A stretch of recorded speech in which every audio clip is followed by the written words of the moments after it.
One minute the fields were clear, and the next moment, more Indians than I dreamed possible were in front of the fort. This is what Rachel Parker Plummer witnessed the morning that she was taken captive by a Comanche raid. In a horrifying attack, her home was destroyed and many of her family was killed. It felt like hundreds of mounted warriors came out of nowhere and without warning. Today, we're going to take a look at what it was like to experience a Comanche raid. Welcome to Dates and Dead Guys. Their territory, Comancheria, included the entire southern plains, an inhospitable territory that they had taken by force. As nomads, the mastery of the horse was essential to their power, and something new in their history.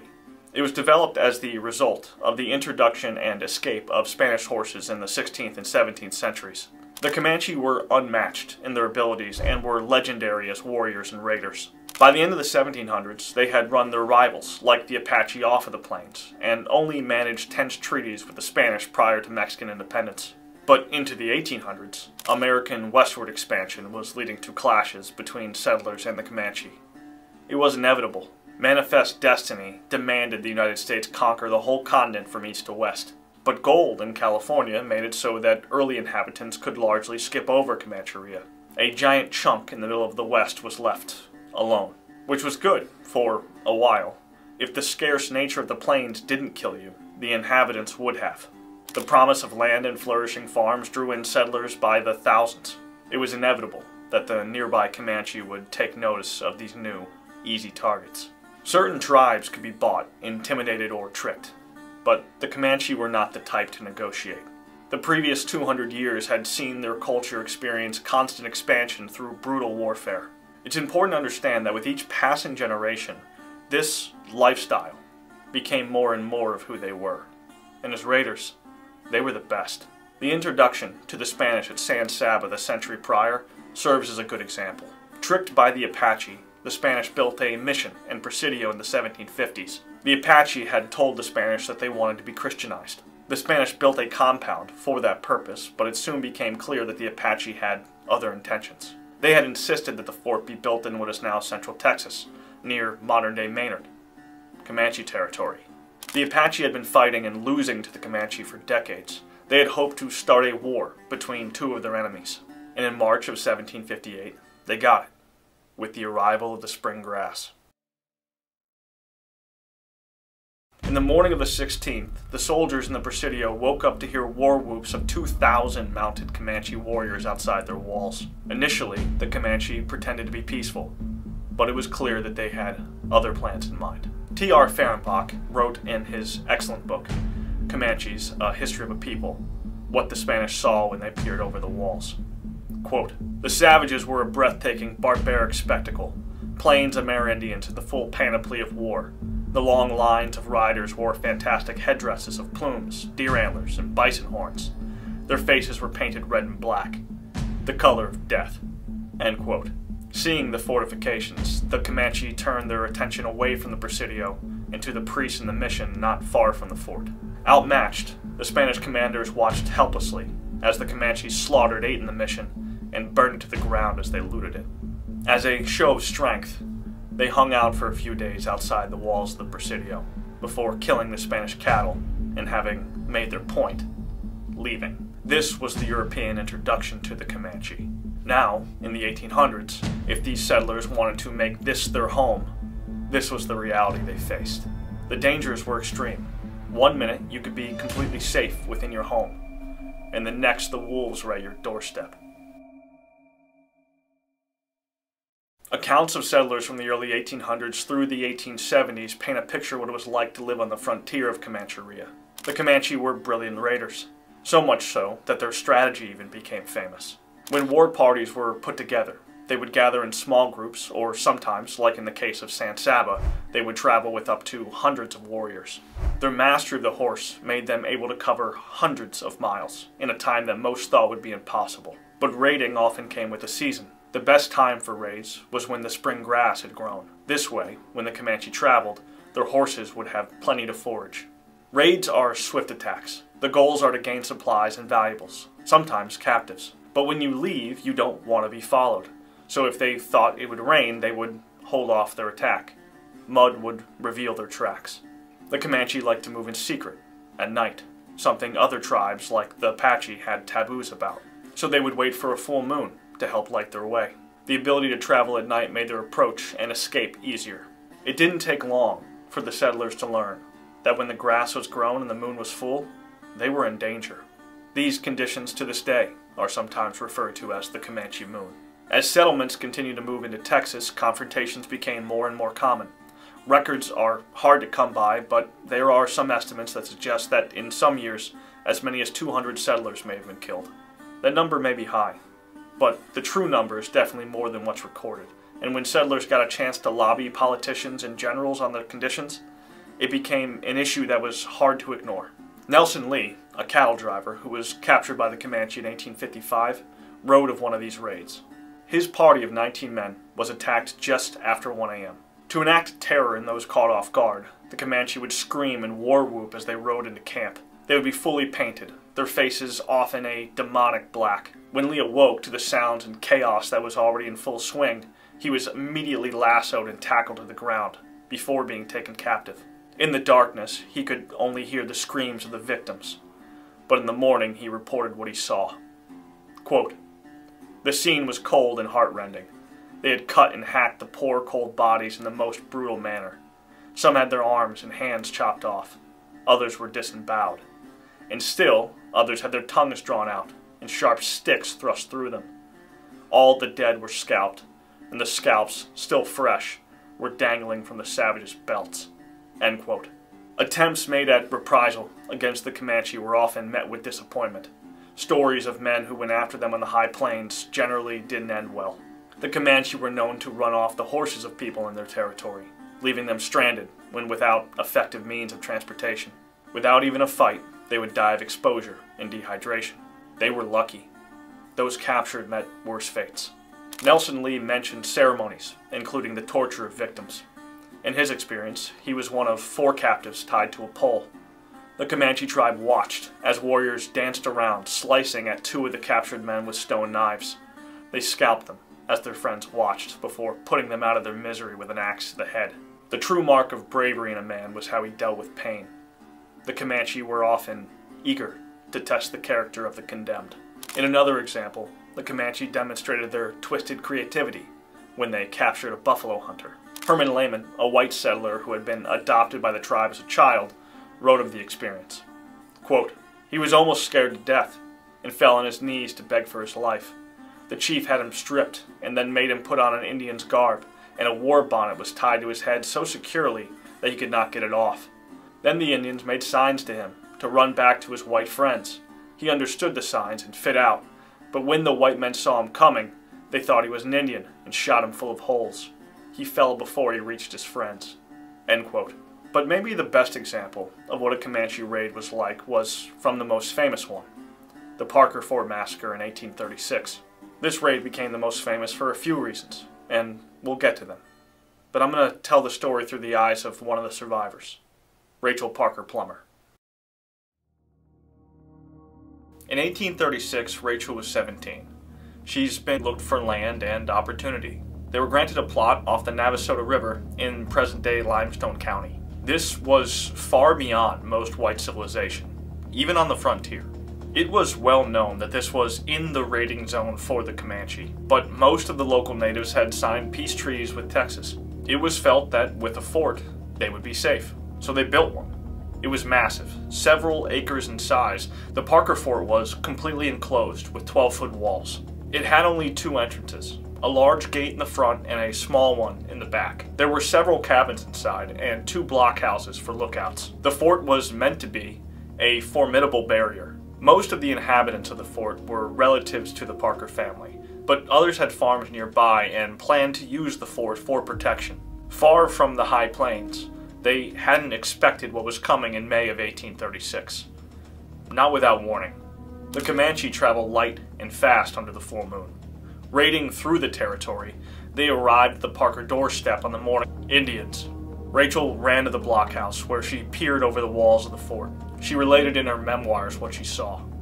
Quote, "1 minute, the fields were clear, quote, before the settlers even knew they were there. Hundreds of mounted Comanche warriors appeared just a few hundred yards outside their walls. Everyone feared that this was a war party. But then they noticed the Comanche do something strange. They raised a white flag. In the fort, Rachel's uncles, Benjamin and Silas Parker, tried to organize everyone, but they argued on whether they should run, hide, or fight. Silas was 32, but his gray hair was a sign to most that he wasn't young and reckless.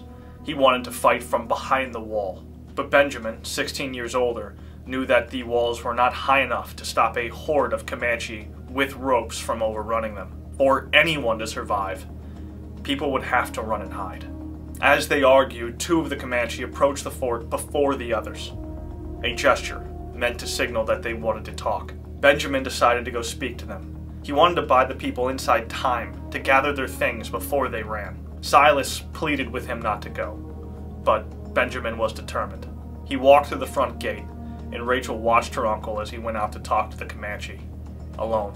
As Benjamin spoke to them, the Comanche from behind slowly started to approach. He was asked for information about a place to camp and where to find water, but the Comanche also asked for one of the Parker's cattle so they would have something to butcher and eat. Benjamin knew this wasn't really what they were after. The Comanche always knew where water was, and the Navasota River would not have been alien to them. One source I found even suggested that some of the Comanche horses were still wet from a recent crossing. Still, if Ben refused, they might attack him immediately, and he still needed to buy the people inside as much time as possible to escape. He instead said that he wanted to talk to his people before making the Comanche any promises. Surprisingly, he was permitted to return to the fort. Benjamin told everyone inside that he didn't believe the Comanche were peaceful. He said that the women and children had to leave, now. He wanted to go back outside to talk to the Comanche more, to buy more time for the people. But his brother Silas grabbed him and told him that if he went back out there, the Comanche would surely kill him. But again, Benjamin felt it was the only way to keep the Comanche off the fort for at least a few more moments. Before he left again, Rachel remembered him telling the men inside to mount a defense. Silas then turned to Rachel and said that he knew that they would kill Benjamin. He asked her to run to his cabin. It was inside the fort, so that she could grab his shot pouch. He already had his rifle. As Rachel peered over the fort, she saw Ben slowly approach the Comanche again. But this time was different. The warriors immediately started to surround him. She ran to grab the shot pouch for her uncle. Before she went to escape out the back of the fort, Silas promised her that he would take some of the Comanche with him. She grabbed her infant son and ran to the small gate in the back of the fort. As she left, she heard the screams of Benjamin. The killing had started. Gunshots and screams filled the air as Rachel ran from the fort carrying her 18-month-old son. It seemed to her that the Comanche were after her immediately. Others were running with her, but compared to them, she was slow and plodding. For the Comanche, catching her was a game. Before she made it a couple hundred yards, she was knocked down. The others escaping the fort continued to run into the forest. Rachel tried to cover her son, but the Comanche ripped him from her arms. As she tried to fight back, she heard more rifle fire. She wasn't sure where the sounds were coming from. She thought, are we being saved? Have the neighbors arrived to drive off the raiders? Within moments, her hope fades, and the shots stop. They were coming from inside the fort. The last of the fort's protectors had been defeated. Rachel was knocked down again. A warrior then grabbed her by her long red hair and dragged her all the way back to the fort.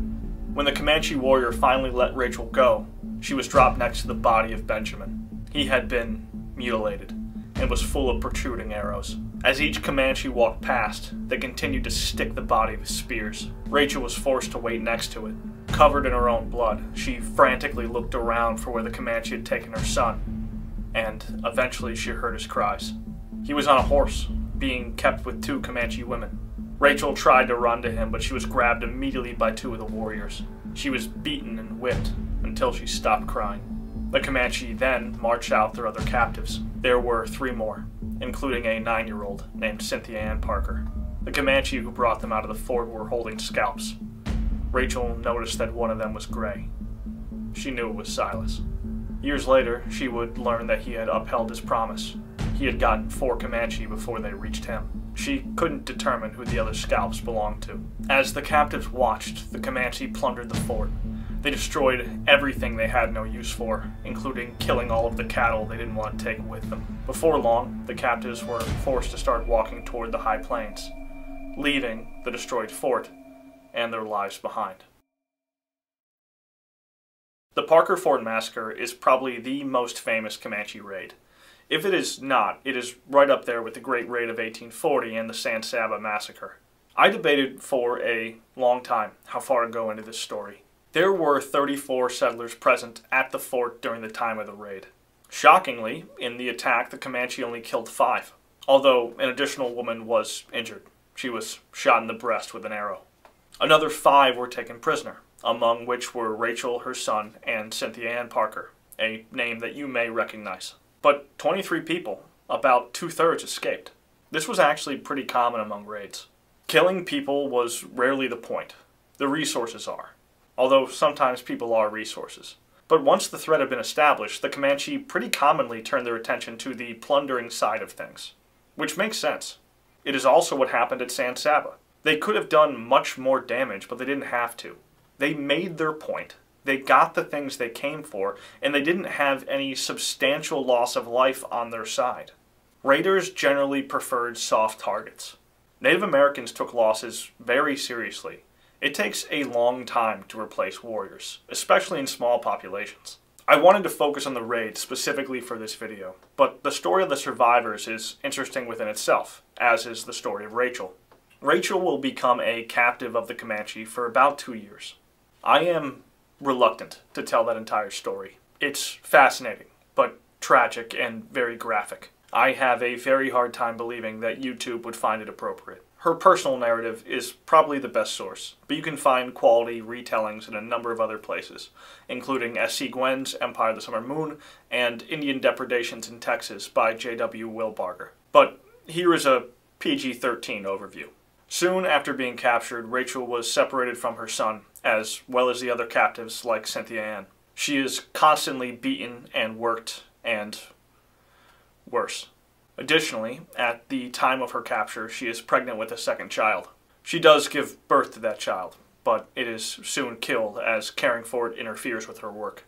It is one of the most shocking and gruesome accounts I've ever read, but she is forced to continue. Eventually, she does earn a degree of respect in the tribe, winning a fight after she is being mistreated. The Comanche are interesting in that way. They definitely value she's going to be reunited with her family.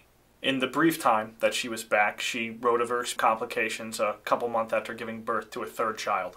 If that is a story people want to hear in its entirety, I will find a way to tell it. Let me know in the comments. As for the legacy of Comanche raids, this was by no means an isolated incident. There are many who experienced this, but there is another reason why the Parker raid is rather notable. One of the captives, 9-year-old Cynthia Ann Parker, would grow up as a Comanche.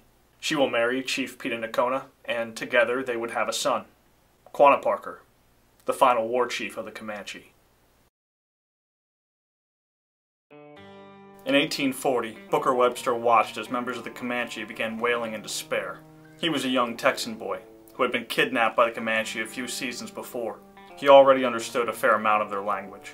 Several tribal leaders and many other Comanche were killed by the Texans while they met in council. An unspeakable betrayal. The scream of the tribe became louder.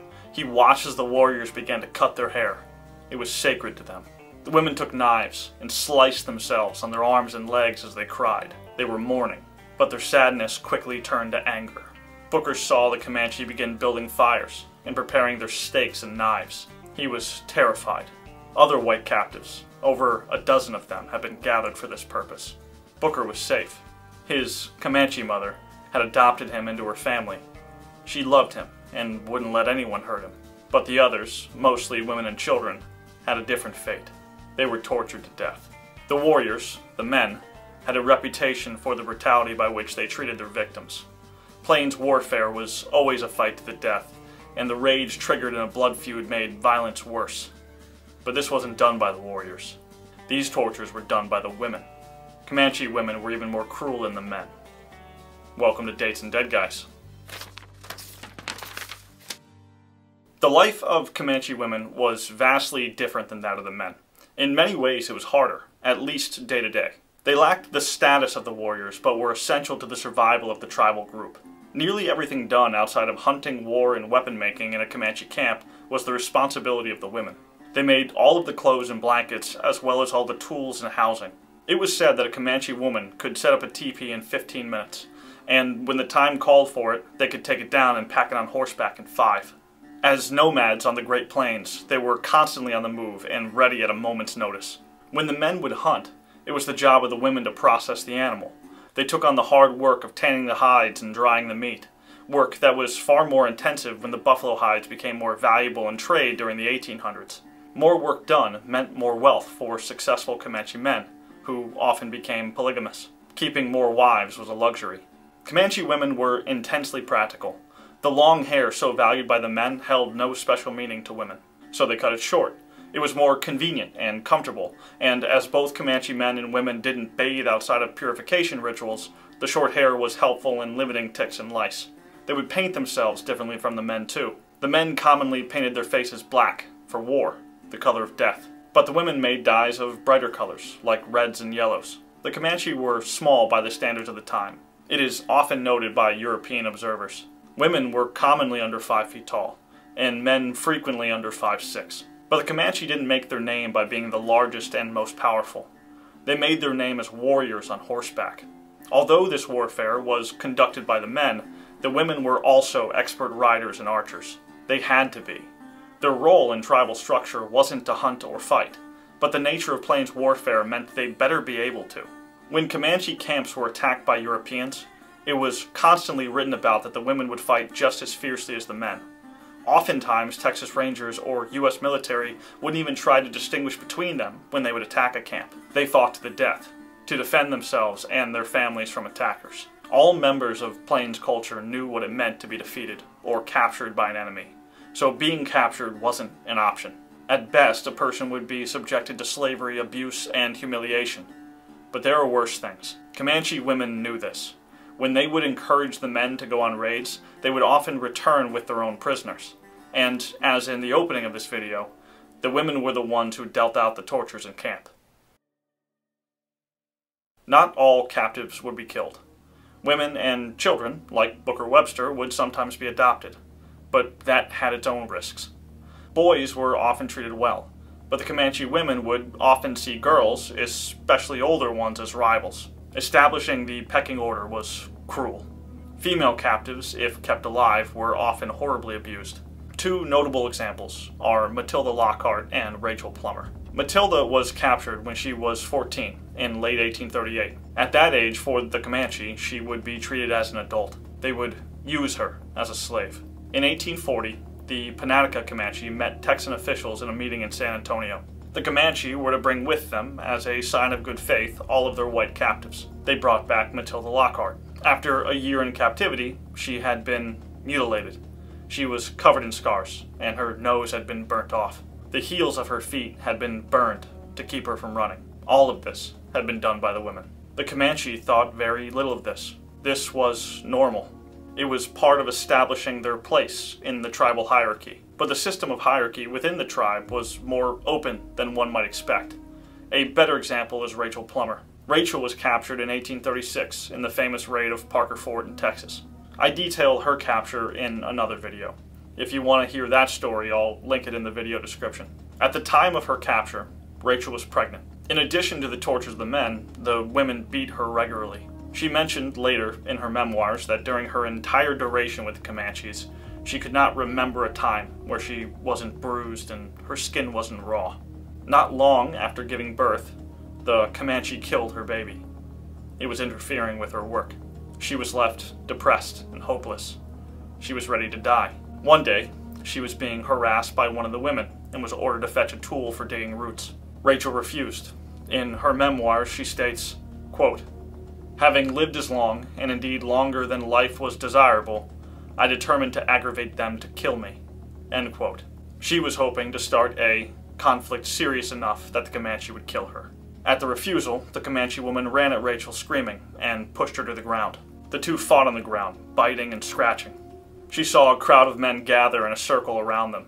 They began whooping and howling as she battled the other woman.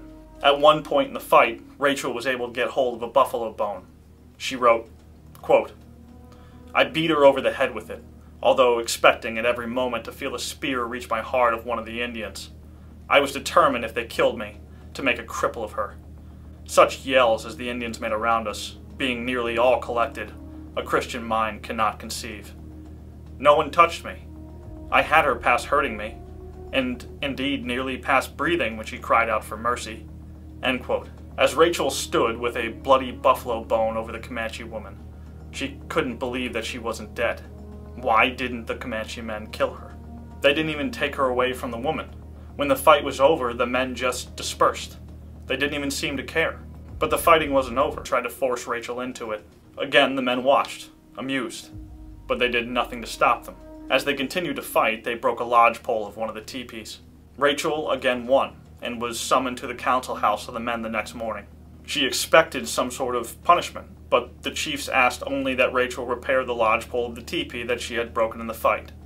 She agreed, so long as the old woman was to help her. She was baffled by the whole affair. What Rachel didn't understand was the custom of hierarchy among women in the tribe. The men mostly ignored this aspect of the culture as the women were concerned, allowing it to play out as it would naturally. Sometimes the fights even changed things for the better. It let people know where they stood. For Rachel, after her first fight, she actually washed the face of the woman who she had beaten. She said that from that time forward, the woman was remarkably friendly. There is a part of that I think a lot of people understand. This custom set boundaries and determined how women of the tribe would treat each other. But let me know in the comments. Have you ever had a fight that changed your relationship with someone for the better? But Rachel's situation with the tribe was different than some others. She was a slave, kept for labor, who would eventually be ransomed. She had value to the tribe. Not every captive did, and the women treated them far worse. In 1840, Texan soldiers attacked and killed dozens of Panatica Comanche at a meeting between the two parties. Violence broke out because the Texans took the Comanche chiefs prisoner after they failed to bring with them to the meeting the white captives demanded by the Texans. The surviving Comanche viewed this event, the council house fight, as a betrayal beyond comp of their long sacred hair. But the women would express their despair more disturbingly. Comanche women would enter into their custom of mourning rites. They would wail and cut themselves on their arms, legs, and breasts. Booker Webster, the young boy captive who witnessed the event, claimed that some would chop off their fingers, and others were injured so severely that they died. After they were done doing damage to themselves, they looked to the prisoners that the Texans wanted returned, and they decided it was time for revenge. As the Comanche men gathered to form a war party against the Texans, the women were left with the job of dispatching the white captives. The women tortured them to death, adult and child, one by one. They would mutilate them, cutting and skinning them before burning them to death in the fire. For some, it took hours. For others, days. To them, this was normal. Mutilation of the enemy was common practice on the plains. It meant that you would be damaged going into the afterlife. To the Comanche, their true tribal name was the Numina. It meant the people. Anyone else didn't qualify. They would have expected the same to happen to them under similar circumstances. The Comanche men were brutal on the warpath, but in their attack and retreat they acted quickly. In the camp, the women had the time to enact their will upon their enemies. They enjoyed it and took trophies, just as the Comanche men did. For decades, settlers on the frontier knew that if they were captured and survived to the camp, things were not going to get better. Hard to imagine something more terrifying. Matilda Lockhart was captured by a Comanche war party in the fall of 1838. Her and 4 other children, her neighbors, were harvesting pecans near their home on the Guadalupe River near modern DeWitt, Texas. As the kids returned home, they entered a clearing at the edge of a prairie.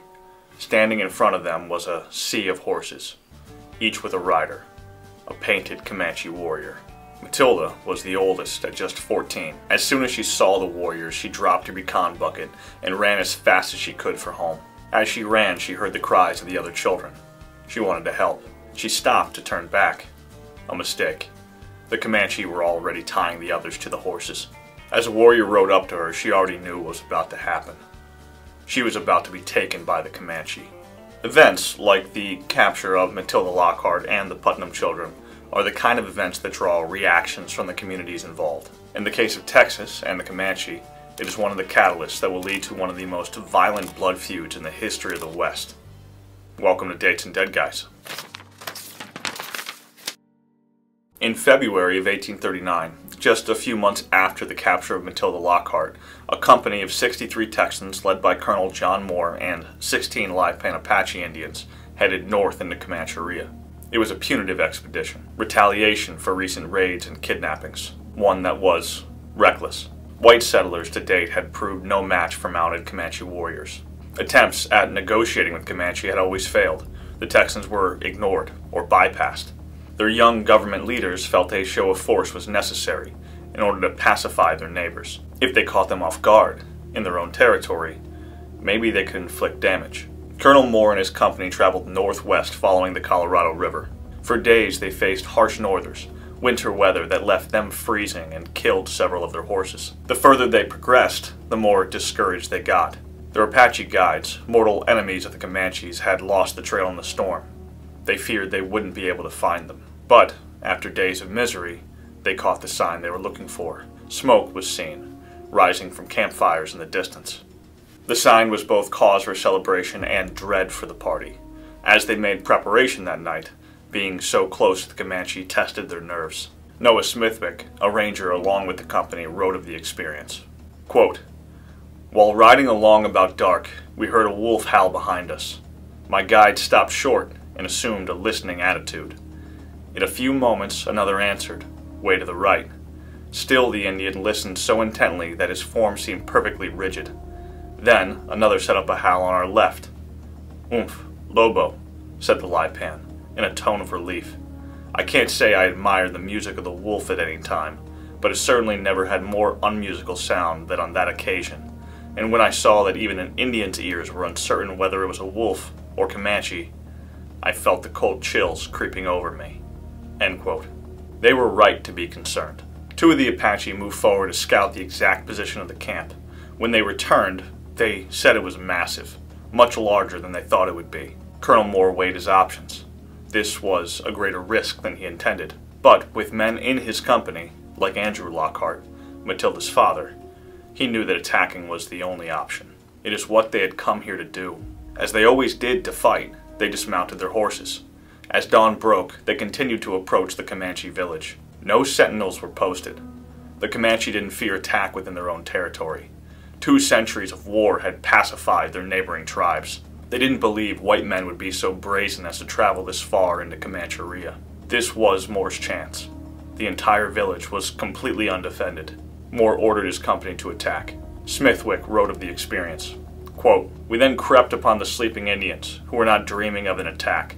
As soon as daylight gave us the exact situation of the camp, we made a rush for it, pouring a volley right into the lodges. Taken completely by surprise, the savages bounded from their lodges and scattered like partridges. Our men rushed right in among the lodges, the women and children screaming, dogs barking, men yelling and shooting. In a moment transformed the peaceful scene, on which the day had but just dawned, into a pandemonium." End quote. The attack had worked. The Comanche were caught completely by surprise. Andrew Lockhart marched through the Comanche village calling for his daughter. All of the soldiers were embedded in the camp. Fearing that the disorganization would cause friendly fire, Colonel Moore reluctantly called for a retreat. Had Moore continued to advance, he might have been able to stop what happened next. The scattering partridges, as Smithwick called them, had fled from the danger, but in doing so they had rushed to their horses. The Apache had been tasked with stampeding them, but failed to do so. Within moments, dozens of Comanche warriors were now fully mounted. The Comanche always fought mounted. They were deadly with a bow, and on horseback they were more mobile and could fire at their enemy far faster than any white man with a muzzle loader could dream of. Worse, Moore's men had left their horses behind in their advance. They fought on foot. The Comanche quickly circled around and stampeded them. It was at this point when Colonel Moore realized how dangerous it was to make a mistake in fighting these people. Moore's men were now stranded and surrounded. What started as a rout in a moment had turned into a disaster. The only thing that saved them from complete annihilation was a cedar brake that they were able to reach for cover. Using their rifles as deterrents, the company kept the buzzing Comanche horde from advancing. Had they chosen to do so, the Comanche could have easily overwhelmed Moore's small force. But that wasn't their way. It never was. The losses that they would take, moving on a position of cover, wasn't worth the risk. The Comanche didn't take on fortified positions. That's how white men fought. They fought from advantage and moved away when it didn't suit them. For a while, the Comanche performed bluff charges, but unable to get the Texans to leave the area of cover, they eventually moved on. An act of mercy. In time, when it seemed safe to move again, Moore led his mountless and humiliated force to march back home down the Colorado. They were lucky to be alive, and not ready to fight the Comanche. Between the time when Texas became an independent republic in 1836 and 1840, they were constantly experiencing Comanche raids. Attempts like Moore's expedition in 1839 just showed that there was a talent gap between the two at this point. Over the previous decades, thousands of Spanish, Mexican, and Texans had been killed at the hands of the Comanche. The Texas government needed a way to stop the bleeding, long enough to figure out how to manage the problem. But in late February 1840, 3 chiefs of the Panatica, the southernmost band of the Comanche, solved that problem for them when they rode into San Antonio looking to make a truce. This was the first time this had ever happened. Up until this point, it seemed like violence would continue to escalate between the two sides. The Comanche chiefs were met by a colonel named Henry Karnes. Through an intermediary, they asked to make an agreement for peace. This was wonderful news for the Texans, but not one that they could accept outright. The Texas government, under President Mirabeau Lamar, had recently taken a very aggressive stance toward Native Americans in the Republic. One thing the Republic would not stand for was the keeping of white prisoners by the Indians. Before any peace could be made, Karnes had to make one condition to the Comanche clear. All live prisoners of the Panatica had to be returned to the Texans for there to be any peace. To this point, the Texans had proved to be little trouble for the Comanche, at least outside of the defended towns and cities. It was a brash demand. The Texans were not in a position of power, so it was to everyone's surprise when the Comanche agreed. When the groups left each other, they agreed to meet again in 23 days. A parley existed in that time. Neither side was to attack the other. Good news for the frontier side, taken over 200 prisoners and murdered far more than that. For perspective, in 18 were taken in a couple of years, you would pay mind to it. And it wasn't just that people were taken, it was how they were treated. The Comanche were notoriously brutal to their captives. Men could expect to be tortured to death. Women and children might be adopted, but that doesn't mean that they were spared unspeakable abuse. Captives spoke of constant beatings and bruises, being burned and cut, and worse. In the minds of settlers, it was a constant fear, and for those taken and their families, it was unbearable. A truce would truly benefit both sides. The Comanche were getting the better of the violent exchanges in the 1830s, but they were taking losses, both in battle and as a result of disease outbreaks. The losses were not enough to make the Panatica want peace. They wanted peace most likely because of trade.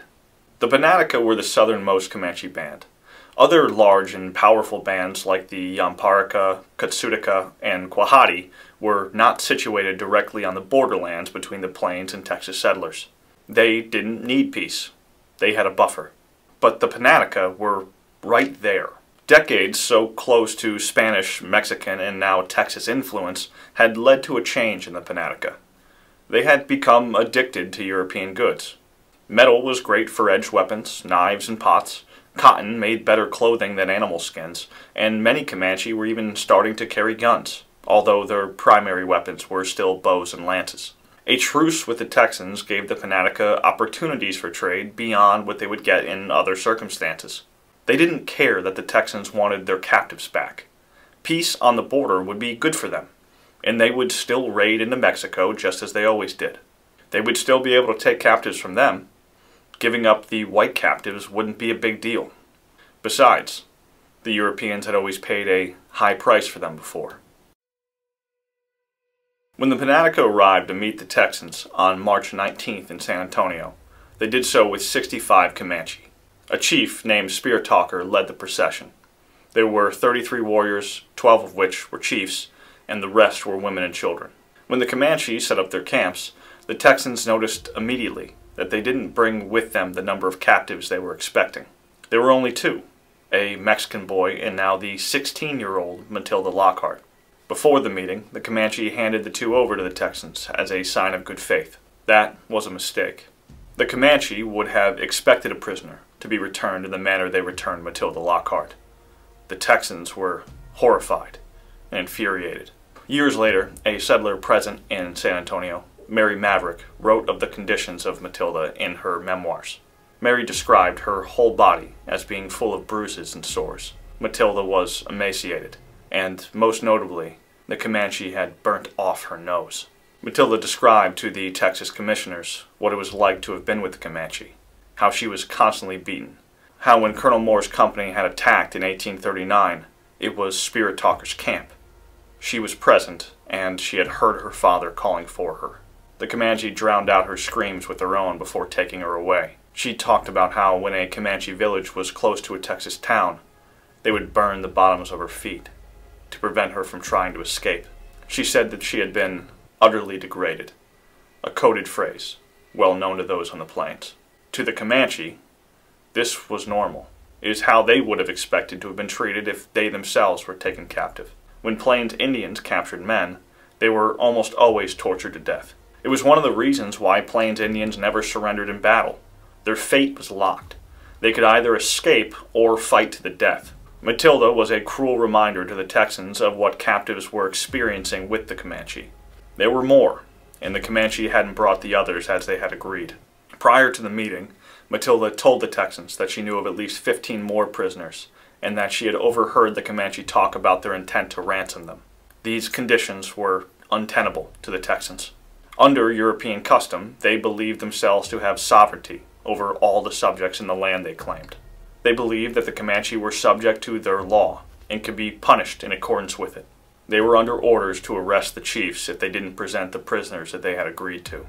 The Comanche, not surprisingly, would not have viewed themselves subject to any law outside the customs of their own tribe, and being held prisoner would mean a fight to the death.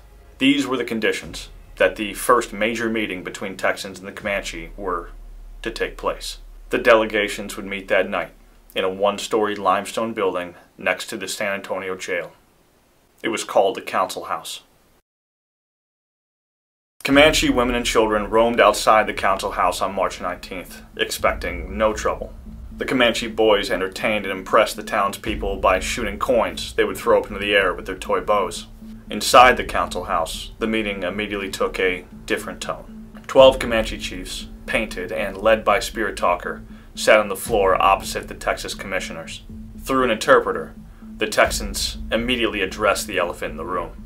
They demanded to know why the Comanche had only brought one white captive with them to the meeting. Spirit Talker explained to them that he had brought the captives in his camp, as he agreed to do. He said that he had no control over the captives in the other camps, but, he added, that he believed that the other chiefs would be willing to give them up for ransom. He even addressed the goods they would likely take in exchange. Then he issued a rather famous line. He said, "How do you like that answer?"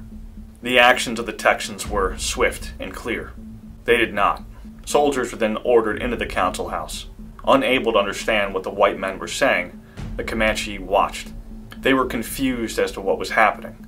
In their custom, no violence would be permitted in council. They felt they should be safe. Customs like this were sacred. Violating them would mean that medicine or power wouldn't work. It would have been unthinkable. The Texans had no such customs. Believing themselves superior to who they viewed as pagan savages, they felt free to take the action they saw as appropriate. The interpreter was ordered to inform the chiefs that they would be held hostage until the white captives in all their camps were returned. Initially, the interpreter refused. He told the soldiers that if he delivered that message, the chiefs would immediately attack and fight to the death to be freed. As a former captive himself, he understood, but the Texans insisted. Reluctantly, he delivered the message, leaving the room directly afterward. He was right to do so. Once the chiefs understood what had been communicated, they let out a loud war whoop. Spirit Talker, in an instant, rushed at the guard at the door and stabbed him. An officer screamed for the soldiers to fire, and the council house became a horrible slaughter. Gunshots, smoke, and scream filled the tiny space. Both Comanche and Texans were killed. Hearing the noises of screams and gunshots, the Comanche women and children outside ran for their weapons. They understood that they had been betrayed. Before it was even clear that a fight was taking place, a judge, flipping coins to a Comanche child, caught a small arrow in the heart from his toy bow. But the fight was not a fair one for the Comanche. They were not mounted, and even if they were, the city streets were narrow and difficult to maneuver. The soldiers who outnumbered them quickly surrounded the town, and the Comanche were overwhelmed. Many fled and were shot as they ran. Others, including women and children, fought and died as warriors as the soldiers scoured the streets hunting them. 2 Comanche barricaded themselves inside a home. The townspeople used turpentine to set it on fire, forcing them out before shooting one and killing the other with an axe. Not a single Comanche escaped. When the violence stopped, 33 Comanche were dead, including Spirit Talker and the other 11 chiefs. 32 others were taken prisoner and thrown in jail. 7 Texans were killed. 10 more were injured. In Texas history, this event became known as the Council House Fight. The morning after the massacre, the Texans wanted to send a message to the rest of the Comanche.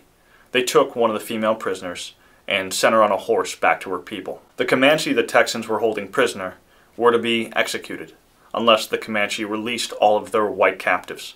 They were given 12 days to do so. When the other camps of Comanche learned about what happened in the Council House fight, they were enraged. Councils were sacred spaces. To do violence there was an unforgivable act of betrayal. They practiced their mourning rites, wailing and cutting themselves with knives. Soon, they took their anger in a different direction. The captives that the Texans demanded to be freed, 13 of them were tortured and executed. They included at least one of the Putnam children who were captured with Matilda Lockhart. Some, after having been adopted into Comanche families, were roasted over a fire in retaliation for the crimes of the Texans. This was done by the women. The men rode around looking for violence. Outside the more defensible towns, settlements experienced months of constant raids. All Texans on the frontier were in danger, and countless were killed. The blood feud had escalated. An attempt at peace had brought in the worst season of violence yet between the two sides. There would be no further negotiations. None could be had in good faith. The Texas militias and military did what they could to chase off raiders, but there was little they could do to stop them, and they knew not to pursue them too far to the north. Despite the lack of prisoner exchange, most of the Comanche prisoners that were taken by the Texans did eventually escape and return to their tribe. By early summer, the Texans could breathe a sigh of relief. After a few months of terror, the raids had stopped. They prayed that this would be the end. It wasn't. In late July, 1,000 Comanches, including 400 warriors, were gathered on the Edwards Plateau at the edge of Comancheria. Buffalo Hump had had a vision. The cousin of Spirit Talker, he had become one of the principal war chiefs since the Council House fight. He dreamed of vengeance. His vision saw the Comanche drive the Texans to the sea. He saw a massive Comanche raid, destroying every settlement in their path. The Comanche were going to make the Texans feel what it meant to betray them. In early summer, the raids on the settlements had stopped because he had sent messengers across the Buffalo Plains to recruit warriors for this purpose. Many of the northern bands, the ones away from Texas encroachment, failed to send many to his cause. Buffalo Hump would have to earn their trust after the death of so many Panatica leaders. Despite the odds, on August 1st, they were ready to descend on Texas in a campaign to destroy it. Buffalo Hump's war party was more than just warriors. He brought along women and children too. It is clear evidence that he intended a long campaign. As they moved toward the Gulf, they carefully avoided San Antonio. There was trouble there. Vulnerable settlements, easy targets, were further southeast. On the night of August 4th, the camp of 1,000 Comanche traveled by the city, completely unnoticed. Later, the trail was discovered. That many people moving on horseback was not an easy thing to hide. They made a wide path, and when it was discovered, Texans who had experienced many raids knew what they were seeing. Ranger Captain Ben McCullough took swift action. He dispatched riders to rally militias, calling upon the rugged frontiersmen to stand against the impending threat. He estimated that the Comanche had passed through 2 days before. He was right, but now it was August 6th, and the Comanche had reached the town of Victoria. They made an impression. The city had no advanced warning for what they faced. Historian T.R. Fehrenbach describes the scene. Quote, "Whooping warriors appeared out of the blue, taking the settlement by complete surprise, and cut down several luckless inhabitants on the outskirts. They killed a number of black slaves working in the fields, Had they ridden immediately into the town and been prepared to hunt down the whites on foot, there is little question that their hundreds could have slaughtered the entire population. But, as always, this was not the Comanche way. Buffalo Hump's warriors circled the town like a bison stand, seizing horses and cattle." End quote. For a day, the Comanche taunted the people inside of Victoria.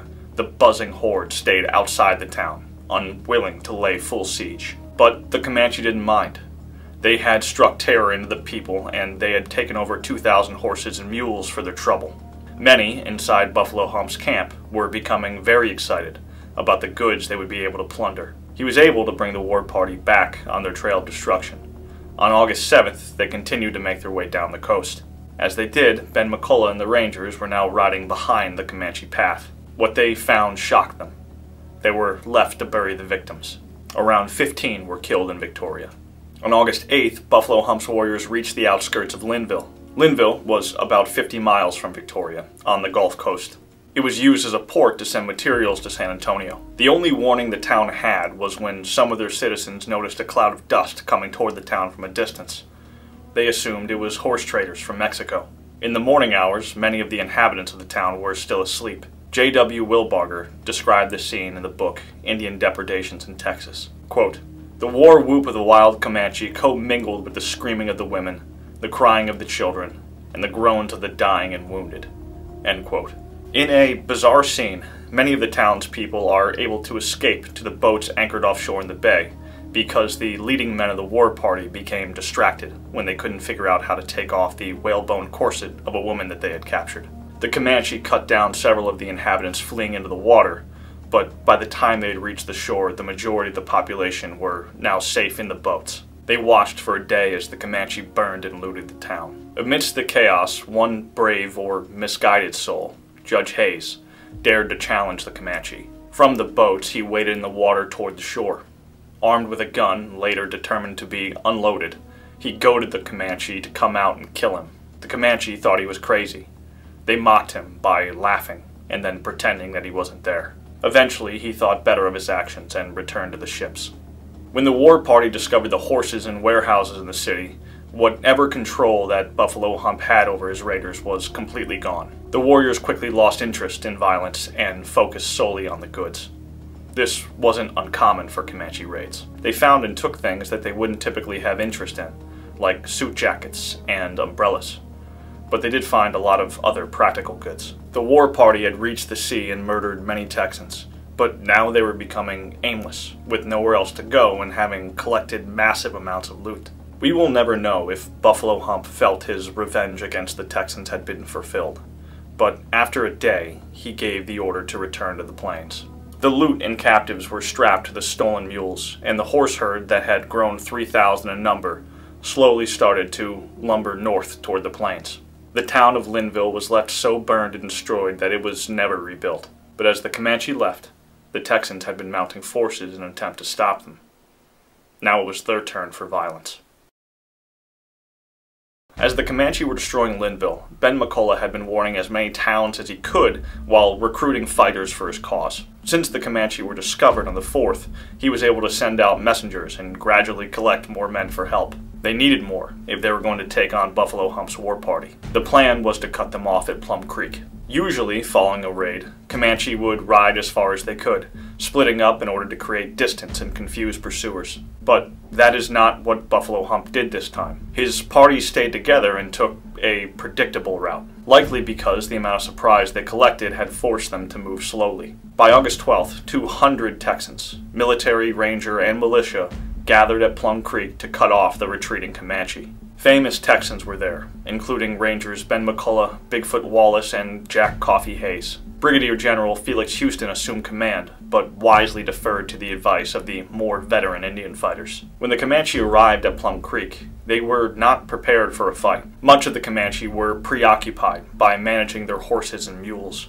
but when the Texans marched to them in large columns, the Comanche took a familiar pose. Their mounted warriors took a forward position, shouting and maneuvering around the Texans.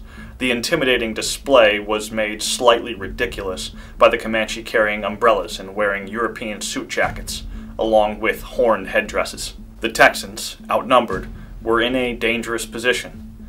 If they didn't act, the Comanche would be able to move past them, and they might miss their chance. But they caught some luck. A Comanche warrior had become reckless. With his shield, he had ridden out too close to the line of the Texans. He was screaming insults and calling for combat. He likely believed he was protected from danger by Comanche medicine. A shot rang out from the Texas lines, and the warrior fell dead from the saddle. After a moment of silent suspense, the Comanche began to howl. Something had gone wrong with the medicine, and the Texans seized the moment. Ben McCullough knew that mobility had been the key to fighting the Comanche, and had convinced General Houston to call for mounted charges against them. As the Comanche seemed disorganized, the Texans charged, this time on horseback. When they got within firing distance with their rifles, they released a volley at the warriors. Chaos ensued.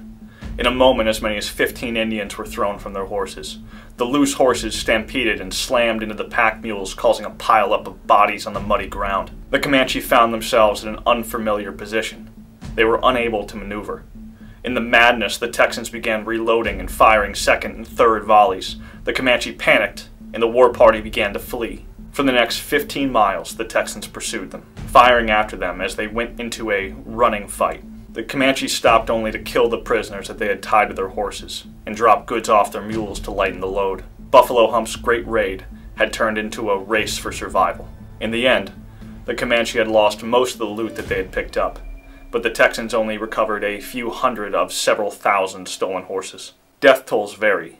Some Texans claimed as many as 80 Comanche were killed in the Battle of Plum Creek. However, less than 20 total bodies were recovered. Although several of the Texan fighters were injured, only one died in the battle. When the fighting was stopped, the Texas government urged further punitive expedition for the raids. President Lamar was pushing for a policy of extermination. The Battle of Plum Creek had marked a decisive victory for the Texans, one that they previously had not had against the Comanche at this scale. However, the violence, as in with all blood feuds, only leads to greater violence. This is where we see a shift that is really important for where the story goes from here. As the Texans continue to fight the Comanche, many will learn from their experiences and make adjustments. Just a couple months after Plum Creek, in October, Colonel Moore will be sent back up the Colorado River to find Comanche in another punitive expedition. But this time he doesn't make the same mistakes. In 1839 at Sam Saba, when he found the Comanche village, he failed to stampede their horses, and he and his men dismounted to fight. The charge at Plum Creek demonstrated how effective cavalry charges and mobility could be in a fight against the Comanche. It is how they fought, and how many Texans would fight from this point on. But the Comanche would make the same errors. Deep in their own territory, feeling like the Texans would not dare attack them there, they again failed to post sentinels. This time, when Moore attacks, the entire Comanche village of 50 people is slaughtered. In his own report, he wrote, quote, "The bodies of the men, women, and children were to be seen on every hand, wounded, dying, and dead." End quote. He returned from his post with 500 captured horses. The Comanche made no further raids on Texans that year. Unfortunately, on a long enough timeline, that is how blood feuds end. In 1836, Texas declared independence from Mexico. Most believed that the young republic would quickly be annexed by the United States.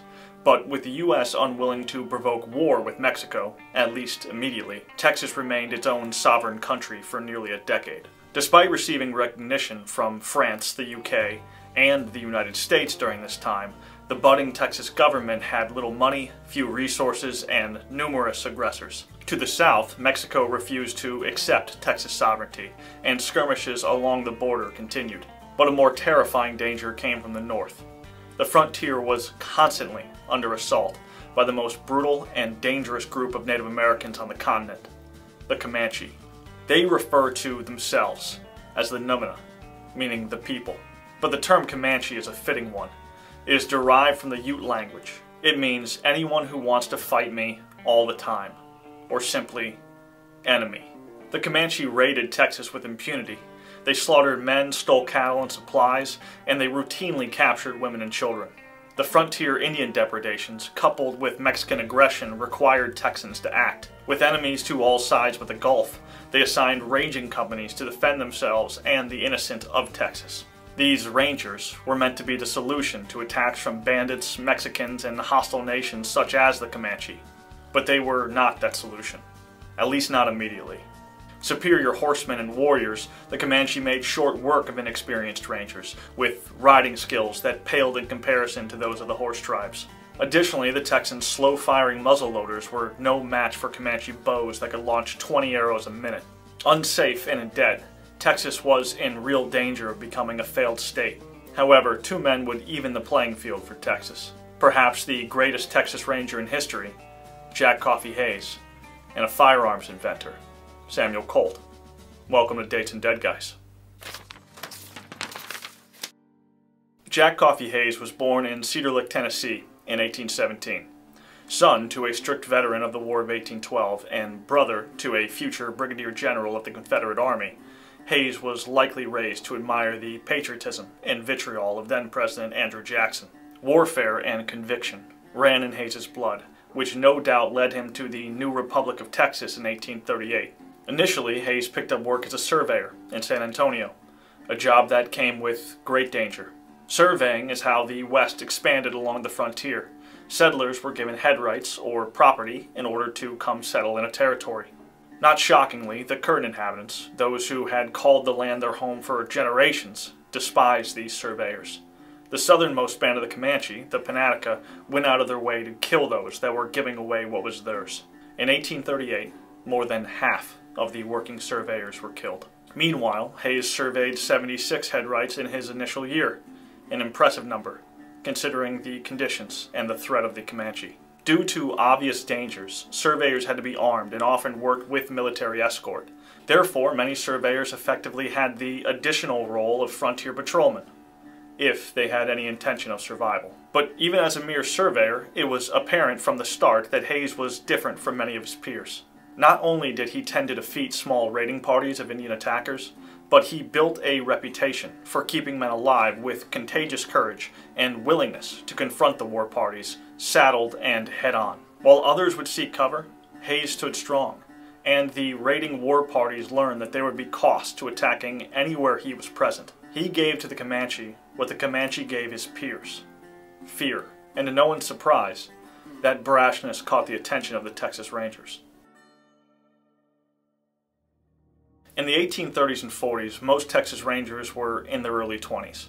Jack Hayes was no different, at that time just around 20 years old when he signed his first commission with the Rangers. The Rangers were first conceived in 1823 by Stephen F. Austin, far before Texas was independent from Mexico. With the formation of the Republic of Texas, the organization was formally constituted and was developed to protect the frontier from the Comanche and other threats. Rangers signed up for brief enlistments that usually lasted between 3 and 6 months. They were not paid well, and sometimes, due to lack of government funds, they were not paid at all. But for the Texans, this was immensely important work, as they gave some comfort to those who faced violence from all directions. With threats from bandits, Mexicans, and Indians, these were very legitimate Old West days. In 1839, Hayes, now a Texas Ranger, was present on the first large punitive expedition that was mounted to seek retribution for Comanche raids. Colonel John H. Moore, a name made famous in the Texas Revolution, raised a mounted force to travel along the lower Colorado. It consisted of 63 Rangers and 16 Lipan Apache, with the goal being to find a Comanche village for a retaliatory strike. However, the operation was a disaster. Moore's party discovered the Comanche unguarded at night in their village. They attacked on foot, but failed to run off the Comanche horses. In the chaos, the warriors quickly mounted and stampeded the Texan horses. This blunder forced Moore into a panicked retreat to a cedar break despite having the initial element of surprise. Every Texan knew that meeting the Comanche in open combat was a death sentence. While Texas long rifles had a better range than Comanche arrows, a mounted Comanche could quickly close the distance and fire off several arrows while soldiers fumbled to reload amidst a cacophony of gunshots, war whoops, and the screams of their comrades. Therefore, the standard tactic for the Texans was to take cover and keep the fast-mounted Comanche at a distance with rifles until they lost interest and left.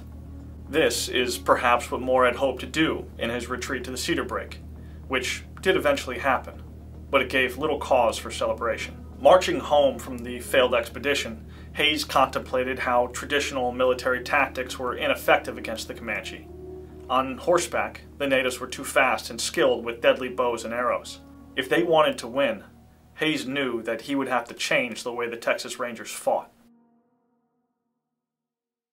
3 years before Hayes' birth, Samuel Colt was born in 1814 and would experience profound grief throughout his childhood. His mother died of tuberculosis before his 7th birthday, and he would lose all 3 of his sisters. He seemed to deal with grief by fostering a love of pyrotechnics and making things, well, explode. Not surprisingly, this developed into a passion for weaponry, and more specifically, improving firearms. In 1836, 22-year-old Colt took out a patent on a new type of firearm, one that would not need to be immediately reloaded. Guns at the time, even pistols, were all single shot. By the 1830s, gun technology had improved significantly since the time of smoothbore muskets. However, the process to reload, even the adored Kentucky rifle, took 30 seconds to a minute even for a well-trained soldier. While repeating firearms did exist, most volley guns and pepper boxes merely repeated the heavy firing mechanism. Many were cumbersome and worse, just plain dangerous to use. Colt's invention, the Colt-Paterson revolver, had a couple models, the most notable being a 5-shot 36 caliber cylinder loaded with about a 20-grain powder charge. At 36 caliber, the fragile firearm's stopping power was non-existent, and to be accurate, the target had to be close, a scenario few wanted to be in, especially against the Comanche. The only true advantage was firing rate. The first design required preloaded cylinders that could not be reloaded in the field after those rounds were fired. Because of that, people didn't see a lot of practical use in the guns. It was a virtual failure. Almost no one bought it. That is, except for Texas. In 1839, President of Texas, Mirabeau Lamar, ordered 180 Colt revolvers for the Texas Navy. They would sit unused until the short-lived Texas Navy was disbanded. Colt's revolvers, however, would find themselves in the plains of Texas, where they were of great value in the ability to sustain fire on the enemy. In 1843, Hayes was just 26. In the years since we left him, he continued to work with both the ranging companies and as a surveyor. Despite the disaster of Moore's expedition, Hayes maintained the reputation for being the best Indian fighter in the region and the uncanny ability to bring men home safely. He had been promoted to the captain of the Rangers in San Antonio, which came with better pay, but maintained the same 2-year life expectancy, a statistic that Hayes immediately desired to change. Up until this point, Rangers always had to supply their own equipment, guns, and horses. Under Hayes' leadership, the state would now provide powder and ammunition, and sometimes a stipend for supplies and food. Additionally, Hayes required his men to be expert riders, and more so, he wouldn't take anyone who didn't have a horse worth at least $100. They needed horses that could compete against Comanche Mustangs, perhaps the fastest horses in the world over short distances. Most of all, Hayes relied on tactics that mirrored the guerrilla fighting of the Comanche. The men traveled lightly, hit hard, and escaped. While these changes improved Ranger odds, there was one final addition to their arsenal: Samuel Colt's revolver. There's a bit of a mystery around how and when Jack Hayes and the Rangers first got their hands on the defunct Texas Navy's Colt revolvers. But it possibly could have been under the order of its own president, the famous Remember the Alamo, Samuel Houston. In Empire of the Summer Moon, historian and author S.C. Gwynne writes how, quote, "The Rangers immediately grasped the significance of such weapons. To them, Colt's contraption was a revelation, a multi-shot weapon that could be used from horseback and thus, at long last, even the odds. Though there is no record of it, Hayes and his men must have spent long hours practicing with the new weapons and figuring out what they could do. And they must have spent many nights around the campfire discussing the revolver's strengths and weaknesses." End quote. Prior to procuring the Colt revolvers, we know that Hayes made his men shoot while riding horses. They drilled charging the Comanche and exchanging weapons to maintain sustained fire. These were practical adaptations to fight the Comanche. Now, with a firing rate that could match a bow and arrow, they could maybe even meet them on the dangerous open plains. All that was left was for the Colts to be tested in the field, and the opportunity arrived in the summer of 1844. That May, Hayes and his men rode north to seek out bands of Comanche war parties. These bands would harass the small towns and settlements on the frontier, doing unspeakable carnage to the citizens before galloping off to safety in true Comancheria. For 3 weeks, they searched for signs of Indians, but found none. They briefly stopped a little northwest of San Antonio. Hayes' company found a beehive and decided they would spend the time and effort to extract honey. As they bumbled for the honey, one of the men spotted a line of over 20 mounted Comanche at the top of a hill, a couple hundred yards in the distance. The Comanche had found them. "Indians!" shouted Ranger John Coleman. The Rangers quickly organized, mounted their horses, and climbed an adjacent slope. They were surprised, but confident in their advantage and eager for a fight. Hays, in his typical aggressiveness, ordered his men to charge the war party. They urged their galloping horses toward the high point of the Comanche line, but when the warriors didn't budge at their brashness, Hays immediately knew something was off. The Comanche always preferred to fight on their own terms, usually by surprise using overwhelming force. As the Rangers arrived within 60 yards, cresting the hill toward the warriors, they could see 2 additional lines of mounted Comanche behind the first, who had been hidden by the terrain. It was a trap. There were around 75 Comanche now facing Hays' Ranger company of only 15 men. Overwhelmingly outnumbered, Hays ordered an immediate halt and gestured to a timber line a few hundred yards away that they could use for cover. It must have bothered Hays to rely on tactics that he himself deemed archaic, but he had few options, being so heavily outmanned. This is what the Comanche were waiting for. As the Rangers turned their mounts and galloped toward the cover, the Comanche let out a war whoop and took off after them. The Comanche Mustangs slowly closed the distance on the Rangers, while additional lines of Comanche moved to flank Hays. Arrows rained from the sky as Hays' men entered the tree line and returned fire on the advancing Comanche. In typical fashion, the Comanche circled on their horses, darting in and out of rifle range before wheeling off and back into their formation. Occasionally, Ranger shots knocked warriors from their horses, but the Comanche quickly retrieved their killed or wounded from behind buffalo skin shields and maintained their siege. These casualties did little to faze the Comanche.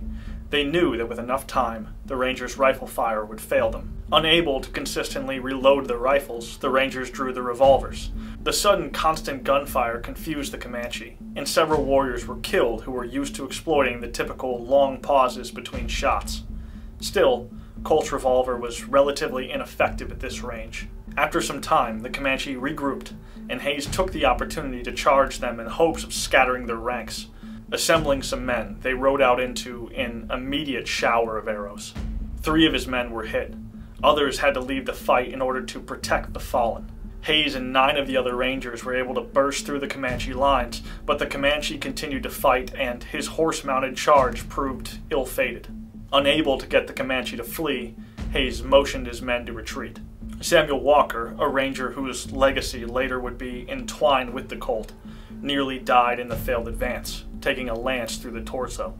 Hays was lucky to not have lost them all. With 5 Rangers wounded, Hays' men were trapped in the trees, struggling to pull the arrows out of their bodies with the Comanche horde just outside their range. Hays relived Moore's doomed expedition in 1839. Looking down, he could see 2 Colt revolvers, which, on this expedition, were standard for each Ranger to carry. Each 5-shot gun had 2 preloaded cylinders, meaning that each man had possibly 20 rounds that could be fired in quick succession. Hays was a Comanche killer, and knowing that his last advance had inflicted some damage prior to retreat, he made the call to do the unexpected. He ordered his men to remount and charge the Comanche again. 7 Rangers joined Hays and galloped from the tree line at the surviving Comanche. Not expecting subsequent brash attacks, most of the Comanche were tending to their wounded and dead. As the Rangers closed distance, Hays yelled to his men, "Crowd them! Powder burn them, boys!" While the Colts were not accurate at long ranges, the endless gunfire from such few men frazzled the Comanche, who immediately retreated. It was clear to the Comanche that this skirmish had not gone the way it was intended. Hays pursued the fleeing Comanche over 2 miles. The war chief desperately tried to rally his warriors to overtake the small group, but every time the Comanche wheeled to attack, the Colt claimed another warrior at close range. The Comanche certainly felt increasing puzzlement at the ability of the Rangers to shoot over and over and over again. For about an hour over rough terrain, the Rangers maintained their pursuit, determined to instill fear that the surviving Comanches would share. However, while they started with plenty of ammunition, it did run out, and the Comanche were smart enough to realize when the pause between thunder lengthened and eventually quieted. The silence shattered the illusion of the unstoppable firearm. Understanding this, the chief, with roughly 30 remaining warriors, turned to face the Rangers. Desperate, Hays called out to see if anyone had any more ammunition. 1 Ranger did. Robert Gillespie. Gillespie dismounted and at a range of 30 yards dropped the chief from his horse, proving the rifle still had a place in the Texas arsenal beside the Colt. With the death of their chief, the remaining warriors scattered as their medicine, their spiritual protection, was broken with their fallen leadership. Hayes and the Rangers were lucky to be alive, but the Colt proved that they could become more than even against the Comanches on the plains. Accounts vary on casualties at the Battle of Walker's Creek, but anywhere between 20 to 50 of the 75 Comanche were killed or wounded. And out of the 15 Rangers, 8 were injured, 4 significantly, but only 1 of them died. It was a bloodbath, something that the Comanche were not ready for, and something that their small population could not withstand permanently. Reports from years later quote the Comanche as having said that the Rangers had a shot for every finger on the hand, which was actually a pretty accurate assessment. After the Battle of Walker's Creek, Samuel Colt heard about his guns proving valuable in Texas. He reached out to Samuel Walker in an attempt to reach Jack Hayes, but Walker and Colt developed a partnership of their own after Walker suggested improvements that could make the weapon more effective. Colt's technical expertise and Walker's field experience led to the creation of the now famous Colt Walker revolver in 1846. Boasting 6 larger caliber rounds and a more durable frame, that gun was a huge commercial success. And for Texas, they purchased 1,000 for the Rangers at $25 apiece, which is approximately $800 each in today's money. Quite an investment, but a necessary one for the Rangers to hold the line. With Colt Walker revolvers in hand, the Texas Rangers would now be prepared to turn the tide against the Comanche or Mexico, with arguably the most impressive personal firearm invented by man up until that point.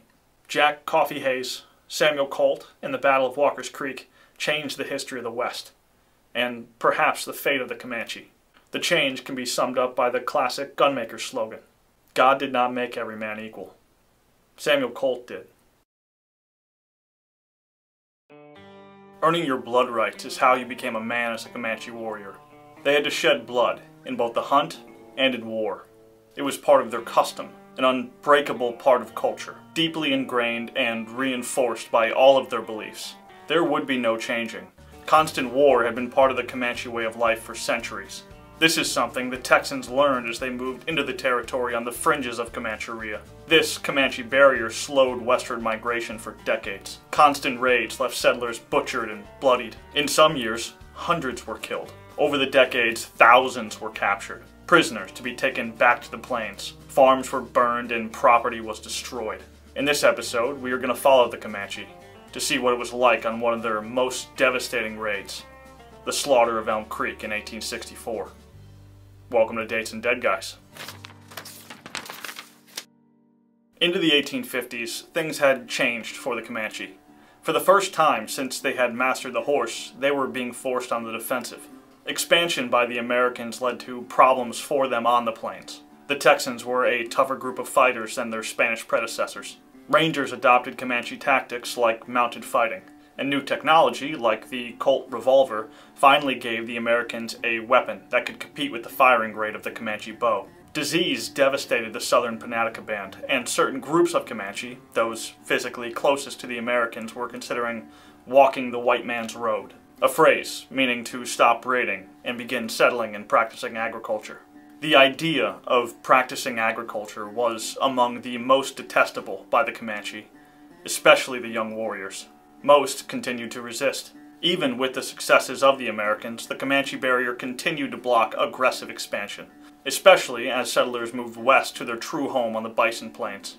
But pressure was mounting. That is, until 1861, when the Americans started fighting each other. The Civil War led to big changes in the way that the Texans were able to police their frontier. Thousands of military-aged men were pulled from the region to fight against the Union. Both Union and Confederate governments promised gifts and support to the Comanche if they would stop raiding and begin farming. Certain bands even signed the treaty, but as was often the case, the Indian agencies failed to deliver what they had promised. Further, by 1862, it had become apparent to the Comanche that the borderlands between them and Texas had changed. They were softer than they had been in previous years, quiet and undefended.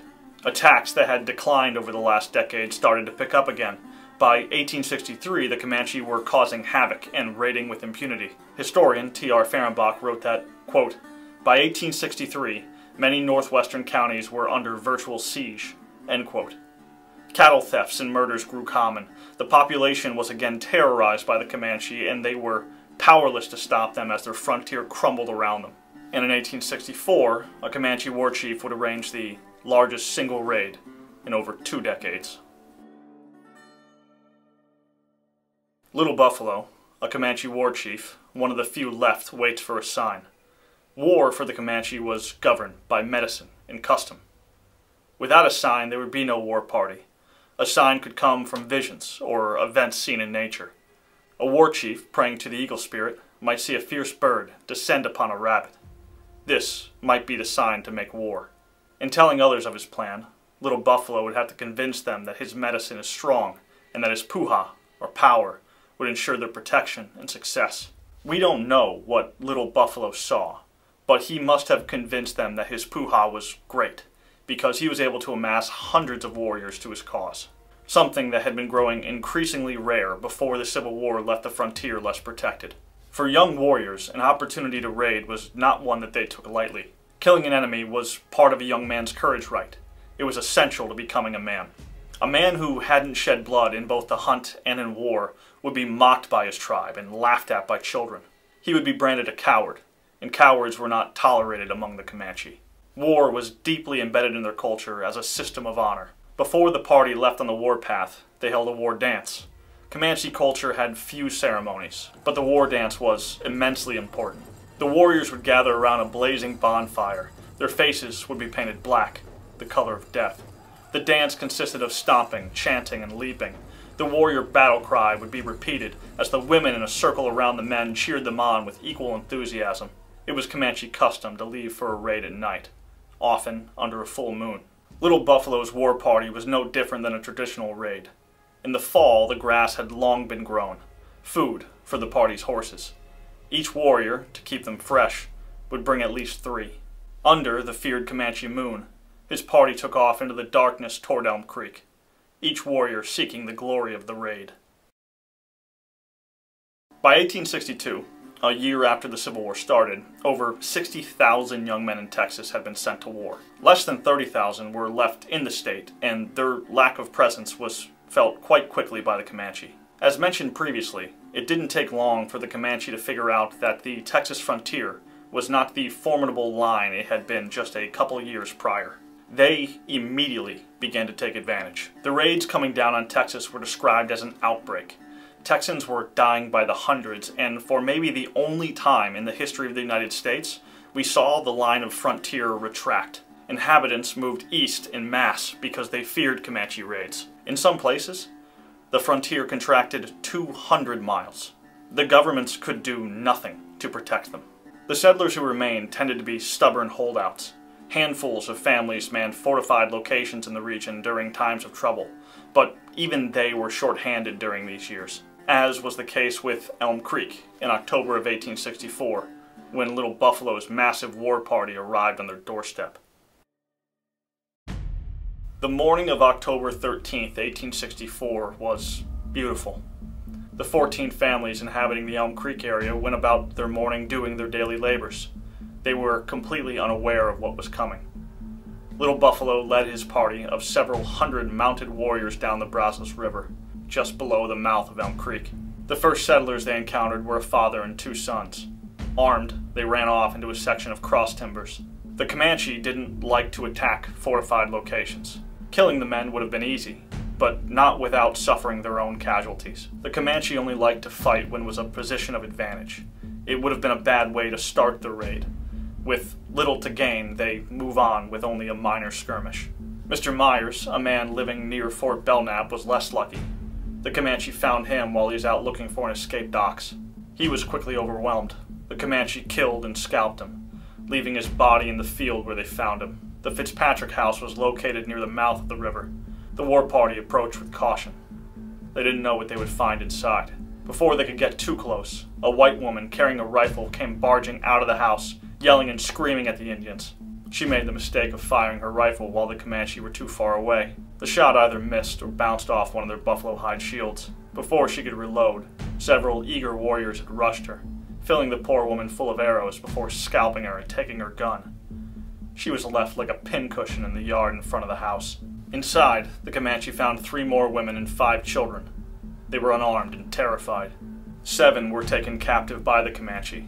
They were disrobed and strapped to the horses, all except one child, a 12-year-old boy who was fought over by 2 of the warriors, each of them claiming him as their own prize. Unable to come to an agreement, they dispatched the boy, so that no one could have him. Captives were often expendable, and the Comanche had to continue moving. They started to head west to the home of the Hambies. Here is where they will find their first real resistance. At this point in the raid, everything was going smoothly for the Comanche. Only the 3 men who had fled into the cross timbers had put up any real fight. Rather than risk taking them on from behind cover, the band just moved on. But when the Fitzpatrick house was taken, the band grew bolder. Young warriors wanting to prove themselves and take loot from the raid started to become more aggressive. The party began to move west, from the Fitzpatrick house and closer to the home of the Hambies. The band broke up into several groups. As they headed to the Hamby house, the band was confronted by Thornton Hamby, a Confederate soldier on leave after an injury, and his father, the elder Hamby. They were prepared. Both were on horseback and well armed. The Comanche warriors kept back from the 2 men. The Hambies were smart. If one fired their weapon, the other wouldn't. The Comanche would have rushed in, like they did with the woman before if both of their guns were ever emptied. The warriors tried to surround the Hambies, but they were retreating slowly. They knew that they were no match for the dozens of warriors in front of them. Some warriors screamed at them, parading toward them on horseback, weaving in and out of range, trying to get them to flee so that they could run them down. Another group of Comanche found the house of Judge Williams. He was away on business. His family hid in a nearby thicket, silent and still, praying not to be found as the Comanche ransacked the home. A witness, Henry Williams, just a boy at the time and the son of the judge, wrote much later about what he saw in hiding. Quote, "The Indians robbed our house and tore up everything there was in it, and destroyed all of the provisions, bedding and clothing, but failed to find these helpless women and children." End quote. This was common in Comanche raids. When they loot, they destroy or burn anything they don't wish to take with them. Anything of value from bedding to the mass slaughter of cattle. The first group, trailing the retreating Hambies, collided with the second. The Comanche watched as from the west they were joined by a 3rd man on horseback. Doc Wilson had previously run off to warn as many of the nearby houses as he could. He now returned as the Comanche horde was bearing down on the other men. Before they could be overrun, the 3 men turned their horses and made a desperate effort to run to the closest house they could fortify themselves in, the Bragg Ranch. This is what the warriors had been waiting for. Turning your back on the Comanche was known as a death sentence on the plains. Comanche mustangs were fast, and as the 3 men raced their horses toward the cabin, the warriors were gaining ground quickly. As the 3 men approached the Bragg Ranch, they leaped off their horses and ran toward the small cabin. They weren't fast enough. Doc Wilson held the door as Thornton and the elder Hamby ran inside. Before he could follow, he was struck in the heart by a Comanche arrow. A warrior's blood right had been fulfilled. As the Comanche let out resounding war whoops, Doc stumbled inside. There he pulled out the arrow, coughed up blood, and then expired on the dirt floor as the Hambies barricaded themselves inside, the full force of the Comanche war party outside the walls. As the Comanche rode up on the home of the Bragg family, they behaved differently than they typically would. The house was a small 2-room cabin, but built to be able to hold up for at least a short period of time in case of attack. Usually, a war chief would look at a situation like this one and move off. But the bloodlust of the warriors had grown with their earlier successes. Little Buffalo had eager warriors who wanted to prove themselves. Gunshots started to ring out toward the Comanche from inside the cabin. Thinking that the rifles of the men were now empty, the warriors would race toward the walls and windows to try to break in. Hitting an enemy with an arrow would satisfy blood rights of Comanche warriors, but touching an enemy held special honor. The French called it counting coup. It was common practice among plains peoples like the Comanche and the Lakota. Even a wounded enemy was dangerous. Touching the enemy and taking a trophy demonstrated exceptional bravery and provided status for the warrior seeking it. But as the Comanche rushed the house, more shots would come from inside. What they didn't know is that there were women inside the house too. They were there when the Hambies arrived, a handful of them, terrified having heard the shots and screams from earlier in the morning. As the elder Hamby and Thornton were shooting, the women were frantically reloading for the men. For the settlers, this was a fight to the death. They knew what would happen to them if they were captured.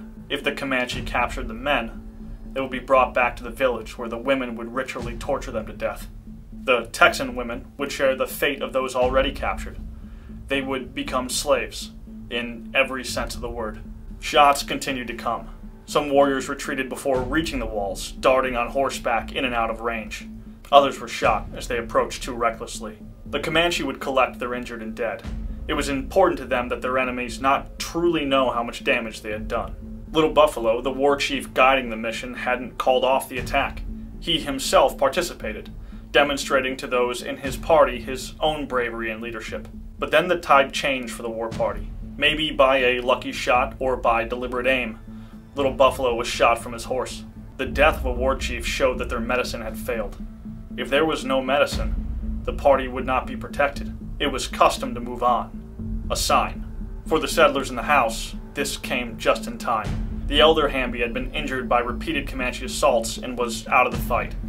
Most of the women hid under the beds, terrified of what would happen to them if the Comanches made it past the walls. Thornton had received several wounds from arrows. He was fading and desperately trying to hold on to the fight. But just as soon as they came, the Comanche were gone. It was Comanche custom that following a raid, the return home was fast and deliberate. They would usually ride northwest, back to Comancheria. They would keep moving, well into the night, by the light of the moon. All of their loot would be taken with them. Prisoners would be strapped by leather thongs to the backs of horses. The horses they had stolen would be driven by the riders with the Comanche. The war party would spread out. A large party would break up into many small groups to confuse pursuers and keep the majority of the party safe from ambush.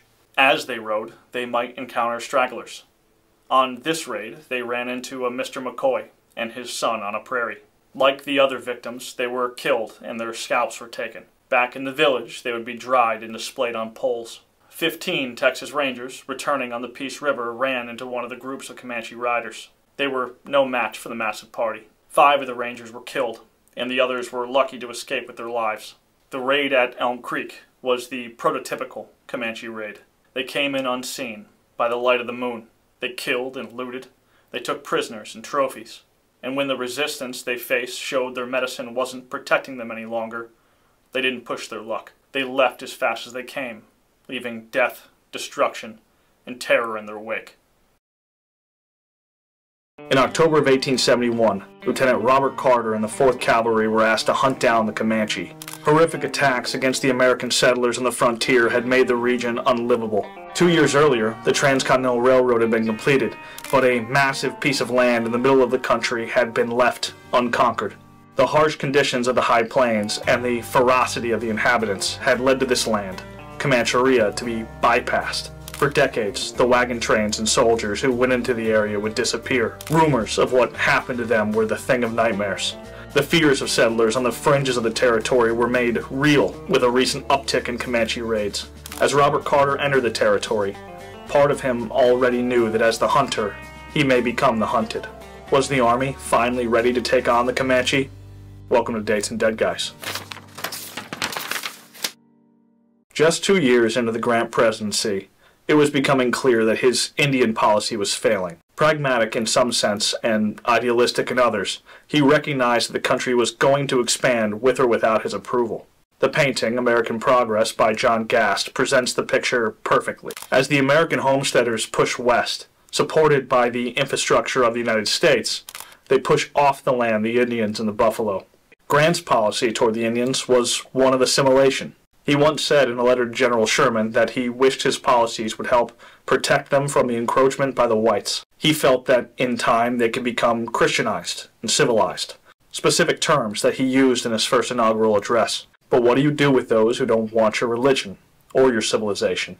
Among those who resisted were the Comanche, the most powerful and dangerous of all the Indian tribes, a group responsible for more death and destruction than all the other tribes of the West combined.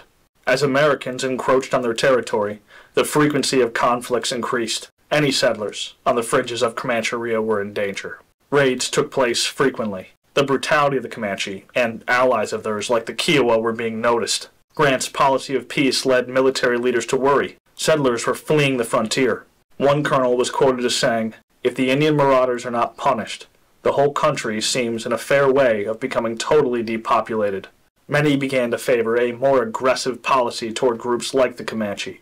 But there wasn't enough support yet, not until 1871, when one of the most brutal raids ever was conducted.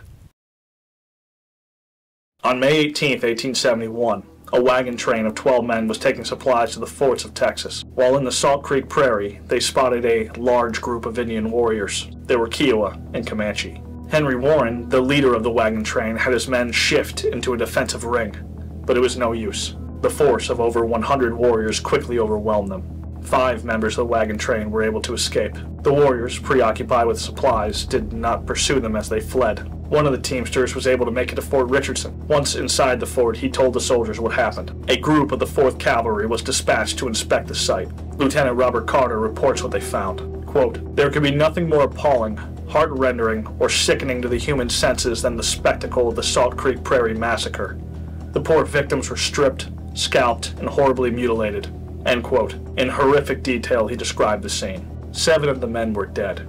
Their bodies, filled with arrows, resembled porcupines. Some were decapitated.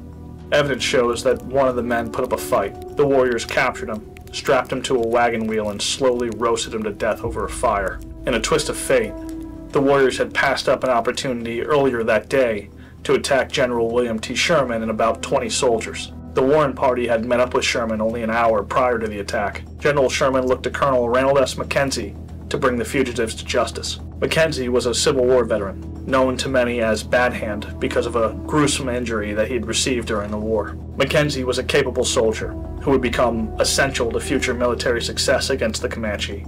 But for now, he was just learning how to fight on the high plains. It didn't take the military long to start making arrests. A Kiowa chief, named Satanta, admitted to killing the 7 men on the wagon train. He cited how the United States was planning on building a railroad through the territory, and how they had not received the items that were promised to them by the Indian agencies. Satanta and a few other chiefs would be convicted of the murders and imprisoned. This is where we begin to see a shift in policy. The damage being done on the frontier was too much. Settlers had already been pleading with Sherman to do something about these raids. They claimed hundreds of deaths from attacks had occurred over the years. Although the Salt Creek Massacre was largely led by the Kiowa, the biggest offenders of attacks were a band of the Comanche known as the Quahati.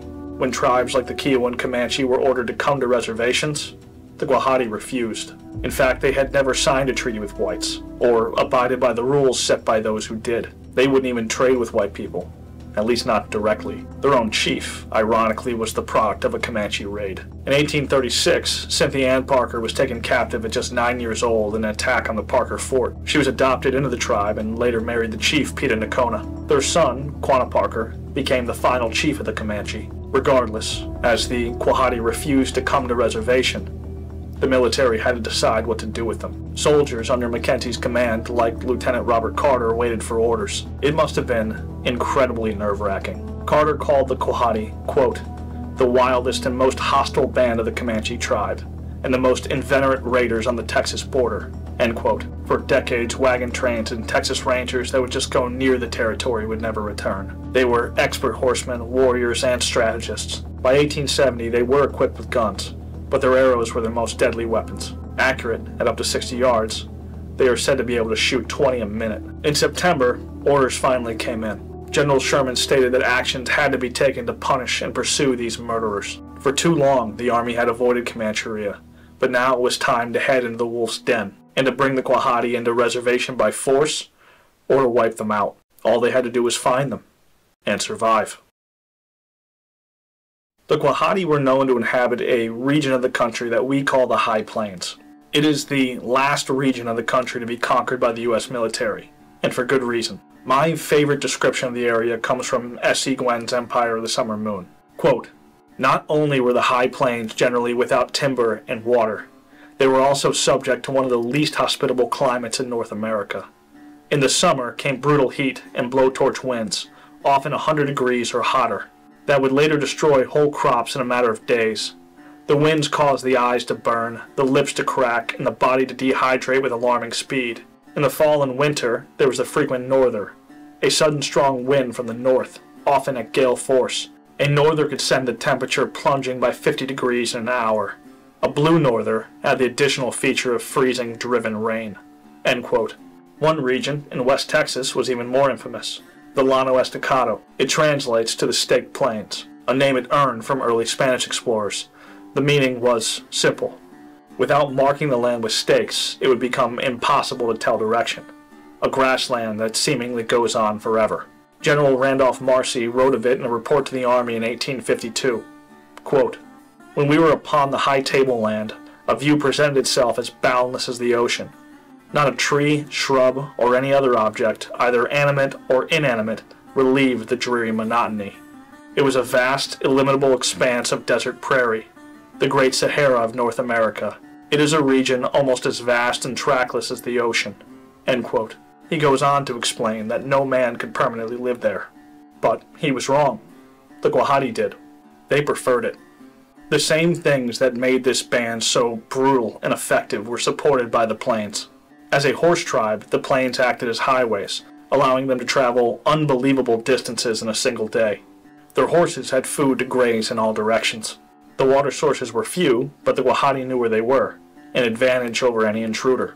But what was most important to them on the Plains was that it was the home of the buffalo, their primary food source. They were the most valuable resource in the region, and one worth defending.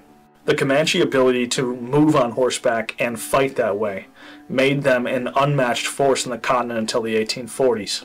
In previous decades, slow-moving armies were no threat to them.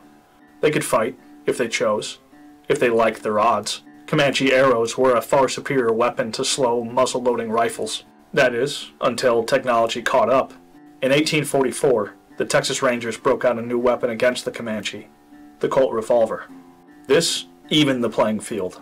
Armed with revolvers, the Rangers had a 5-round cylinder for rapid firing. They carried additional preloaded cylinders that they could quickly switch out for additional rounds. The Battle of Walker's Creek proved that rapid fire was an effective way to fight the Comanche. By the 1870s, gun technology had further improved. American cavalry now carried the Spencer carbine, not a revolver, but a highly accurate rifle with a 7-round magazine.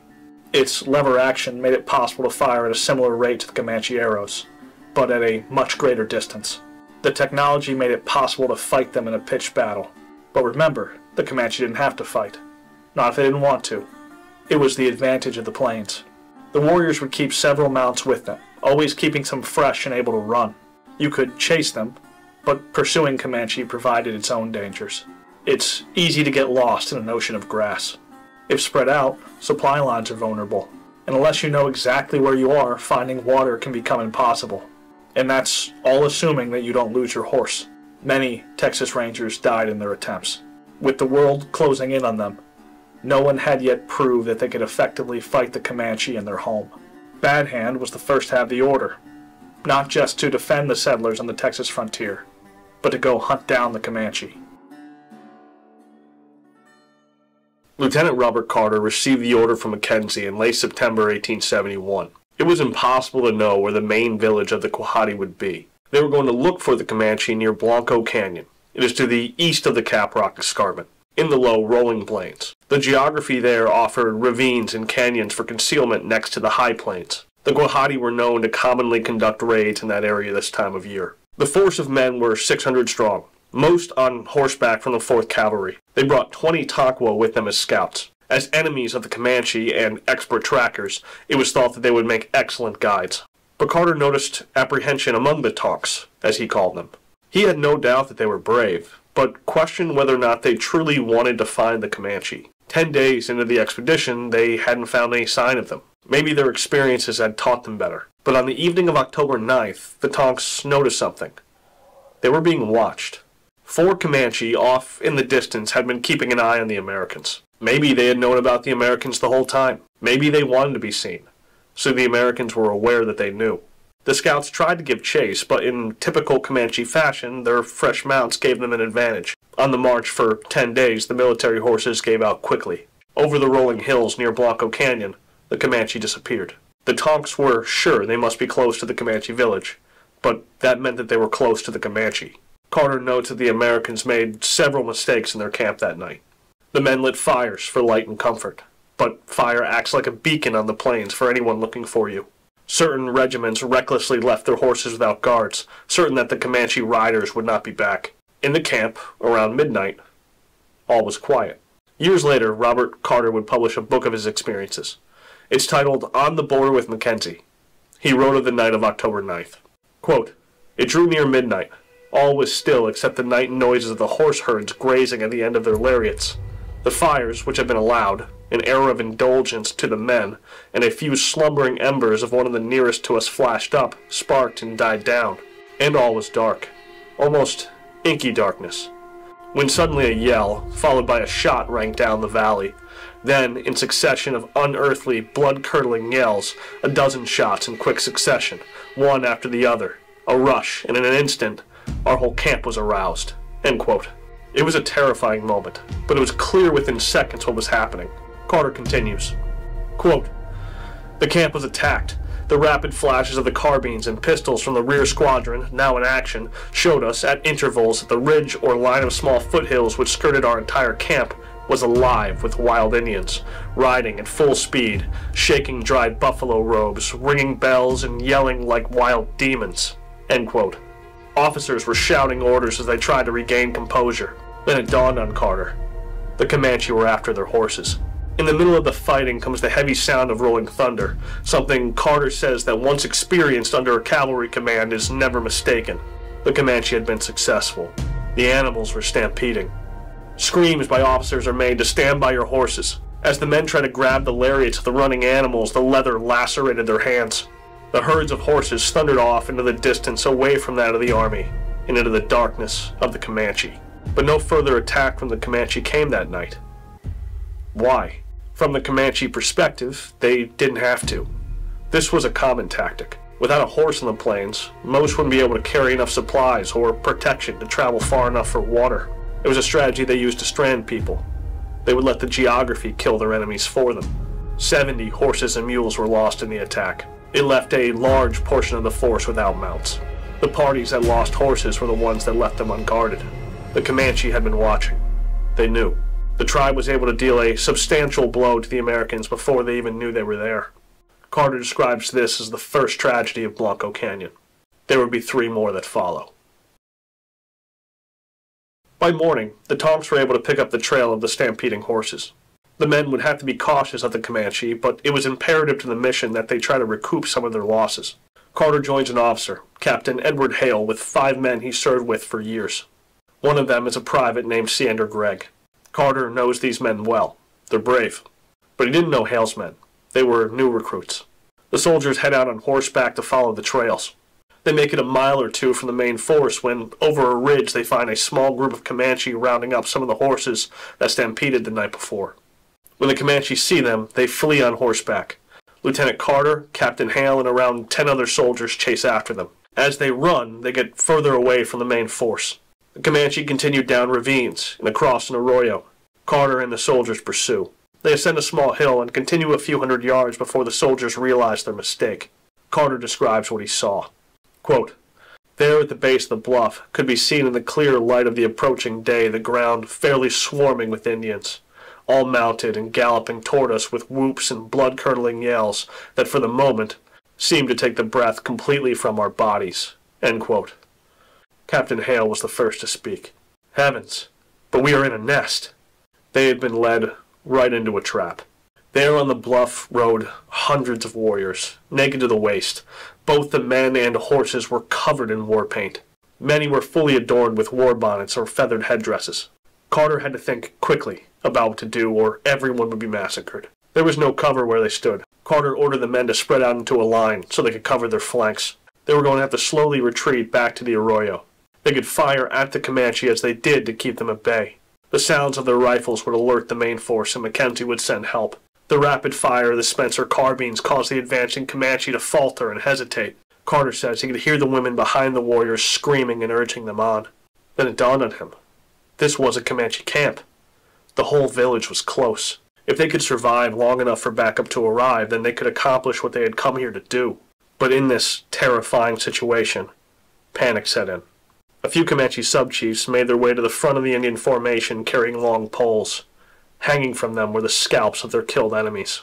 At the front of the men was Quanah Parker, their chief, urging them on and leading them to fight.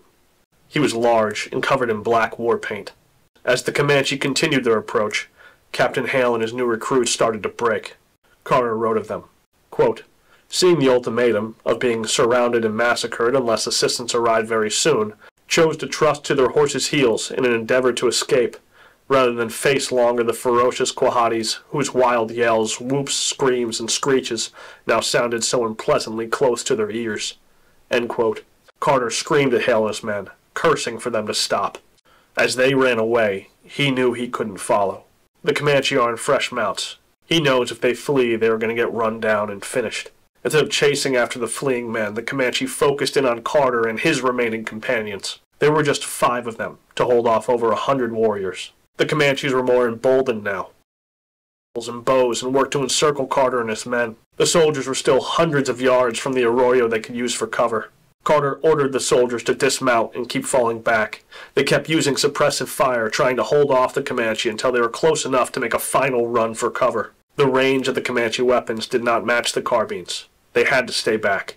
The Comanche would blitz and the soldiers would use their horses for cover. Several were hit by arrows. The Comanche were getting closer. 2 of Carter's men were shot, one in the hand and another in the arm.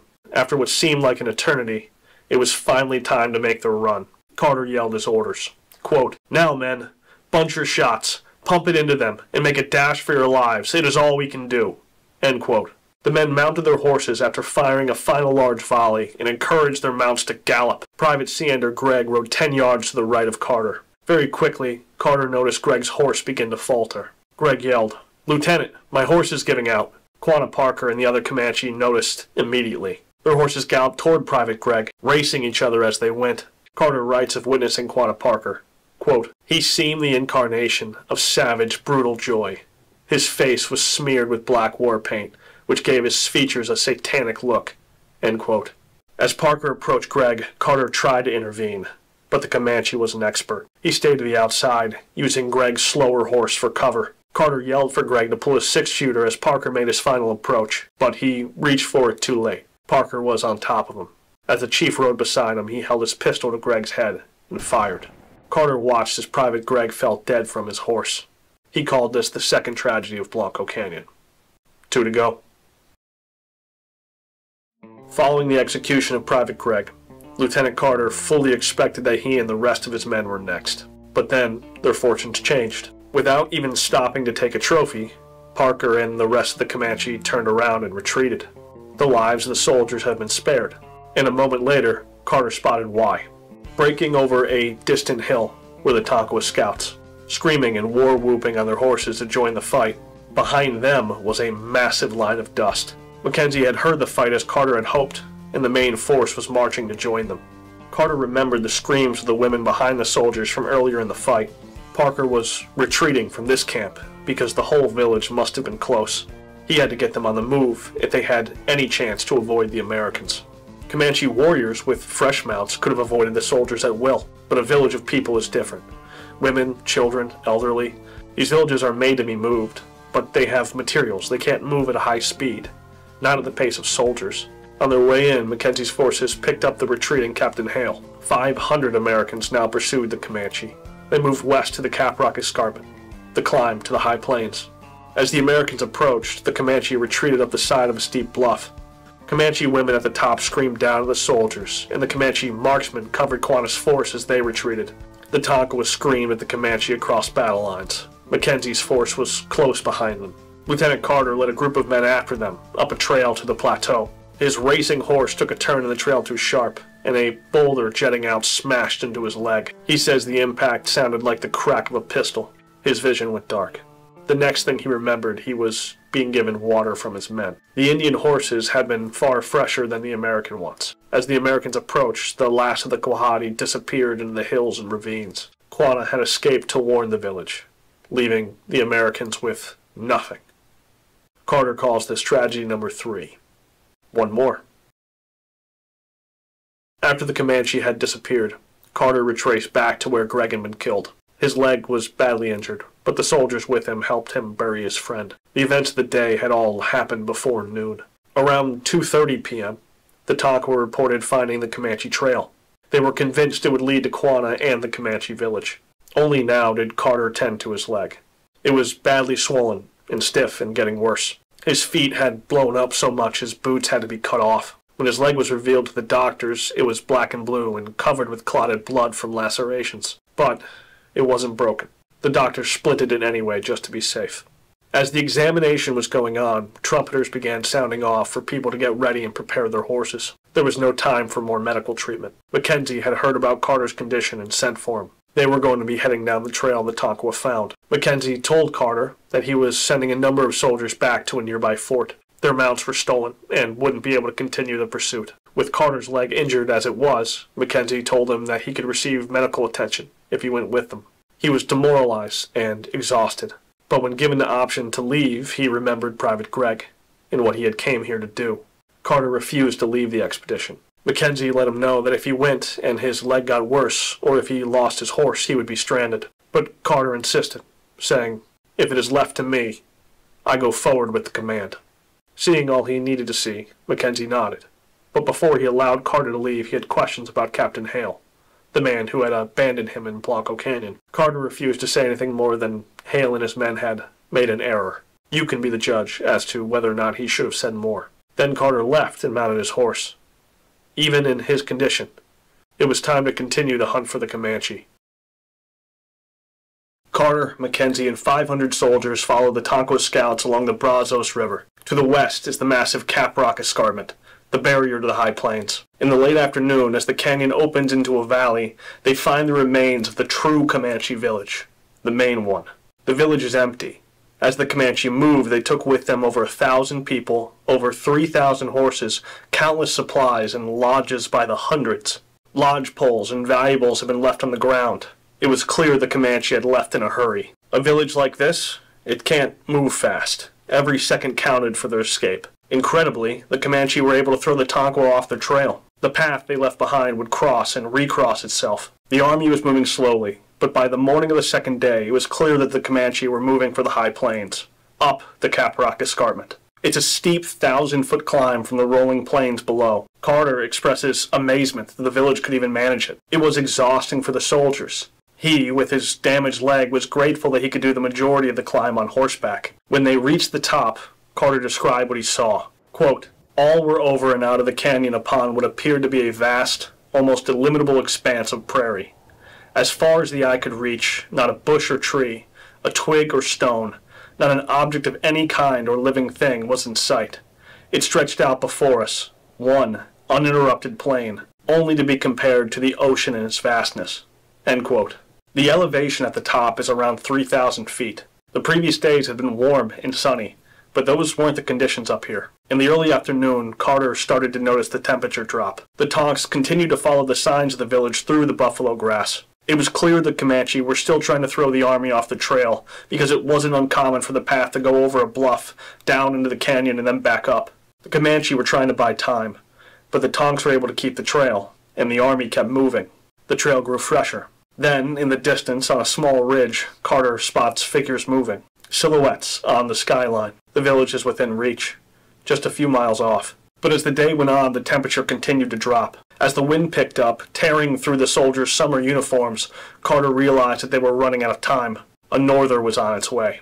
This, early in the season, a norther is rare. The army was not prepared for this. The wind and snow has the potential to kill the entire column if they do not conduct themselves properly.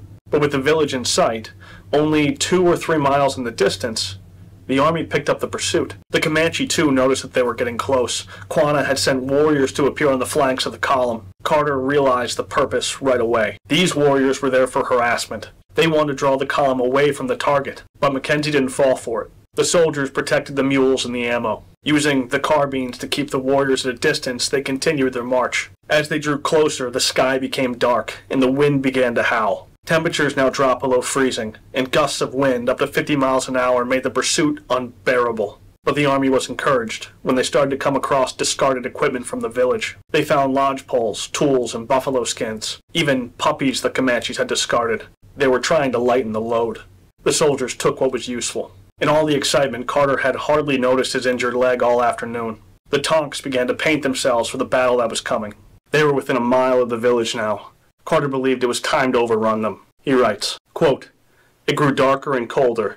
The wind whistled. The air grew thicker and more hazy, and soon a cold rain mingled with snow and sleet began to drive into our faces, through our bodies, and into the very marrow. This was the supreme moment, a crisis. Everyone was looking to Mackenzie to give the order to charge. It never came." End quote. In the 11th hour, with sleet and snow, Mackenzie called off the march. Carter was furious. Despite the storm, he felt this was their chance. But Mackenzie saw it differently. The storm was getting worse. The men and horses were tired from days of long marches, and they had no fresh mounts like the Comanche did. He ordered the men to stop and set up camp. The norther intensified in the night. Some Comanche warriors hung by the fringes of the camp, but moved on when it was clear the soldiers weren't going to go anywhere. The men now shifted their focus to not freezing to death. The sleet and snow turned into hail that pelted the animals and left bruises on the bodies of the soldiers. They improvised canvas shelters to protect themselves. Mackenzie himself had to be wrapped in a buffalo robe to keep from getting hypothermia. But they survived the night. By morning, the storm broke. The following day was warm and beautiful, but the Comanche village was now gone. This was the final tragedy of Blanco Canyon. In the night, as Carter and the 4th Cavalry had shielded themselves from the norther, the Comanche village continued to move. The storm made it difficult to track the village the following day, but they also had to come to grips with some logistical problems. They were now 40 miles from their supply lines. Mackenzie had to turn back. Carter explains, quote, "The animals were now suffering for water, and some were beginning to show clearly signs of giving out. Our chow, or rations, were growing slim. The Comanches, by that lucky storm for them, still had a night's march ahead of us, so he prudently, but most reluctantly, turned back." End quote. The frustration of both the soldiers and Mackenzie was obvious. The entire mission was an abysmal failure. At each turn, it seemed like the Comanche were a step ahead of them, and when the tables were seemingly going to turn, weather had prevented them from victory. Mackenzie's frustration became even more obvious on their return to Blanco Canyon. The Tonks discovered 2 Comanche stragglers, and were able to funnel them into a ravine. Mackenzie, recklessly rushing to the front, took an arrow to the leg. Before the 2 lone Comanche were overwhelmed, another soldier was shot in the gut and the hand. In the aftermath of the expedition, both Carter and Mackenzie received medical treatment, but both were able to return to the field. Lieutenant Carter specifically would receive a Congressional Medal of Honor for his gallantry in the strategic retreat at Blanco Canyon. Despite the failure, this mission is an example of larger things to come. The Comanche were put on notice that the U.S. military was shifting its policy. S.E. Gwen wrote an article. Quote, "Previous military expeditions had violated Comancheria's borders and had introduced the Indians to the idea that their home ranges were no longer completely safe, but they had done nothing to change the basic balance of power. Now, in their deliberate penetration of the heartland, the Blue Coat leaders were signaling their intent not just to protect the frontier, but to destroy the raiders themselves, to find the wolves in the den and kill them." End quote. Comanche strength in the previous decades reigned supreme, but into the 1870s it was becoming obvious that it was now a bit of an illusion. Their population was small, and they were outgunned. Within 4 years they would be forced to reservations. Bad Hand Mackenzie would be the man leading the way. Let me know in the comments if that's a story you want to hear. Reynold Mackenzie is acting erratically. Colonel and veteran of the Union Army during the Civil War, he was used to having success. For the last 72 hours, he had been schooled by an opponent that he felt was beneath him. For decades, Mexicans and Texans on the western frontier had been harassed and damaged by this enemy. Depredations were constant. An entire village of Comanche had escaped him while he was tracking them on the high plains, the Llano Estacado. On a humiliating return march of his failed mission, his soldiers cornered 2 Comanche stragglers in a mess of brush and boulders. Leading from the front, screaming orders, furious and without thought for his own safety, Mackenzie worked to either capture the trapped Comanche or kill them trying. His mind, clearly elsewhere, feverishly replayed the last few days. He was prepared, and still his men had horses stolen. They had been injured and killed. And despite all of the losses, they were so close to overwhelming the Comanche. An entire village would have been captured. It slipped through his fingers. Men, women, children, their supplies, all in numbers that would have effectively put this fight to an end for good. His victory, stolen by a storm. A blue norther allowed the savages to escape as he and his men almost froze to death. How did they just keep moving? Are they invulnerable to the freezing cold? But Mackenzie wasn't just hunting any Indians, or even Comanche. He was hunting the Quahati, the last free band of the Comanche, the most remote, the most brutal, and the most aggressive. The ones responsible for countless stolen horses, destruction, murders, and tortures. Just weeks earlier, the citizens on the frontier, he could still picture their faces, were begging the military to put an end to it. They were led by a war chief, Quanah Parker, a large, imposing man, unwilling to compromise with the whites he hated invading his land. But Mackenzie was determined to make him surrender, like the two warriors that he had trapped in the brush. Still frustrated, he snaps back into the moment. As he screamed orders at his men, an arrow launched from a hidden location and lodged itself in his thigh. Revealing themselves, the surrounding soldiers sent a volley of rifle fire into the brush, killing the warriors. They had made a choice, as all Indians had to. Surrender or die. Mackenzie was pulled away. Injured and embarrassed, he examined the arrow in his leg before they pulled it out. Already sporting several significant wounds from military engagements, this was nothing new. After being treated for his wounds, it would take him several weeks to heal, but he would be back before anyone expected him to be. He had a mission that he was dead set on completing. He was determined to learn from his mistakes and be back doing as he had been before, conquering the Comanche. Welcome to Dates and Dead Guys. But before we get to our story, I do deep dives on historical topics I find interesting and talk about them in a way that I would to my friends. If you like these kind of stories, please leave a like and subscribe to the channel, or comment on anything that comes to mind. If you really like the channel, be sure to check out my Patreon. The support helps me keep the lights on and improve the content. That information's in the episode description. But let's get back to our story. Just a few years earlier, in October of 1867, a delegation of Comanche and Kiowa met with Americans in Kansas to discuss peace. A recent uptick in Indian raids had put the Americans in a difficult position. The post-Civil War downsized military led them to a less aggressive policy toward Native Americans, but the damage caused by raids as the frontier spread west was forcing them into action. This meeting, and the resulting Medicine Lodge Treaty, wasn't meant as a negotiation.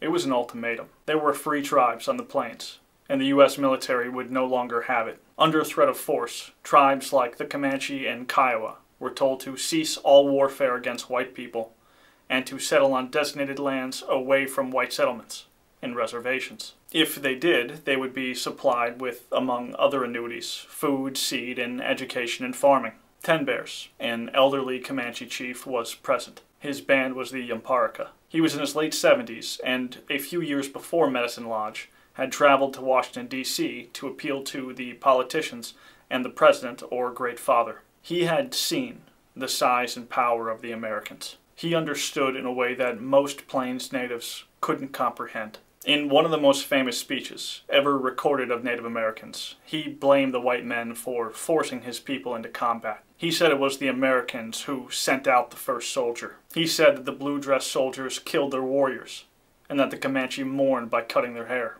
He said his people attacked in response. We killed them, and their scalps hang in our lodges. He said their women laughed when they took them. He said they didn't want the houses that the Americans were offering to build, that they were born under the prairie and wanted to die there in the land that they lived and hunted on, like their fathers before them.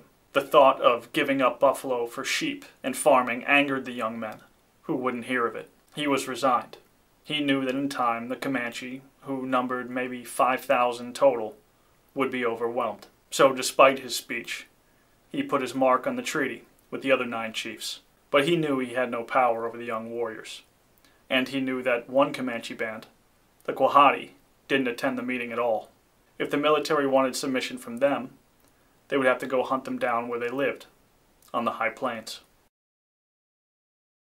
In the 2 centuries prior to the Medicine Lodge Treaty, the Comanche were the most powerful group of Native Americans in North America. If you want to argue about that in the comments, you are free to try. But mounted and on the plains, they had no match. Like many Native Americans, they were master archers, but what made them different is that they fought entirely on horseback, something other Native groups, even tribes like the Lakota with expert horsemen, didn't do. They were renowned for their abilities. 2 of the most famous descriptions of the Comanche come from Colonel Richard Dodge and George Catlin in the 1800s. Dodge was a commander of the U.S. military detachment charged with protecting westward settlers. He described the Comanche as the finest light cavalry in the world, superior to any mounted soldiers in Europe and America. George Catlin, who documented Plains Indians in writings and art, corroborated such evaluations. His beautiful paintings capture the way they lived and moved on horseback. As he described it, the American soldiers were dumbfounded by what they saw. In his writings, he wrote that, on their feet, the Comanche are one of the most unattractive and slovenly-looking races of Indians.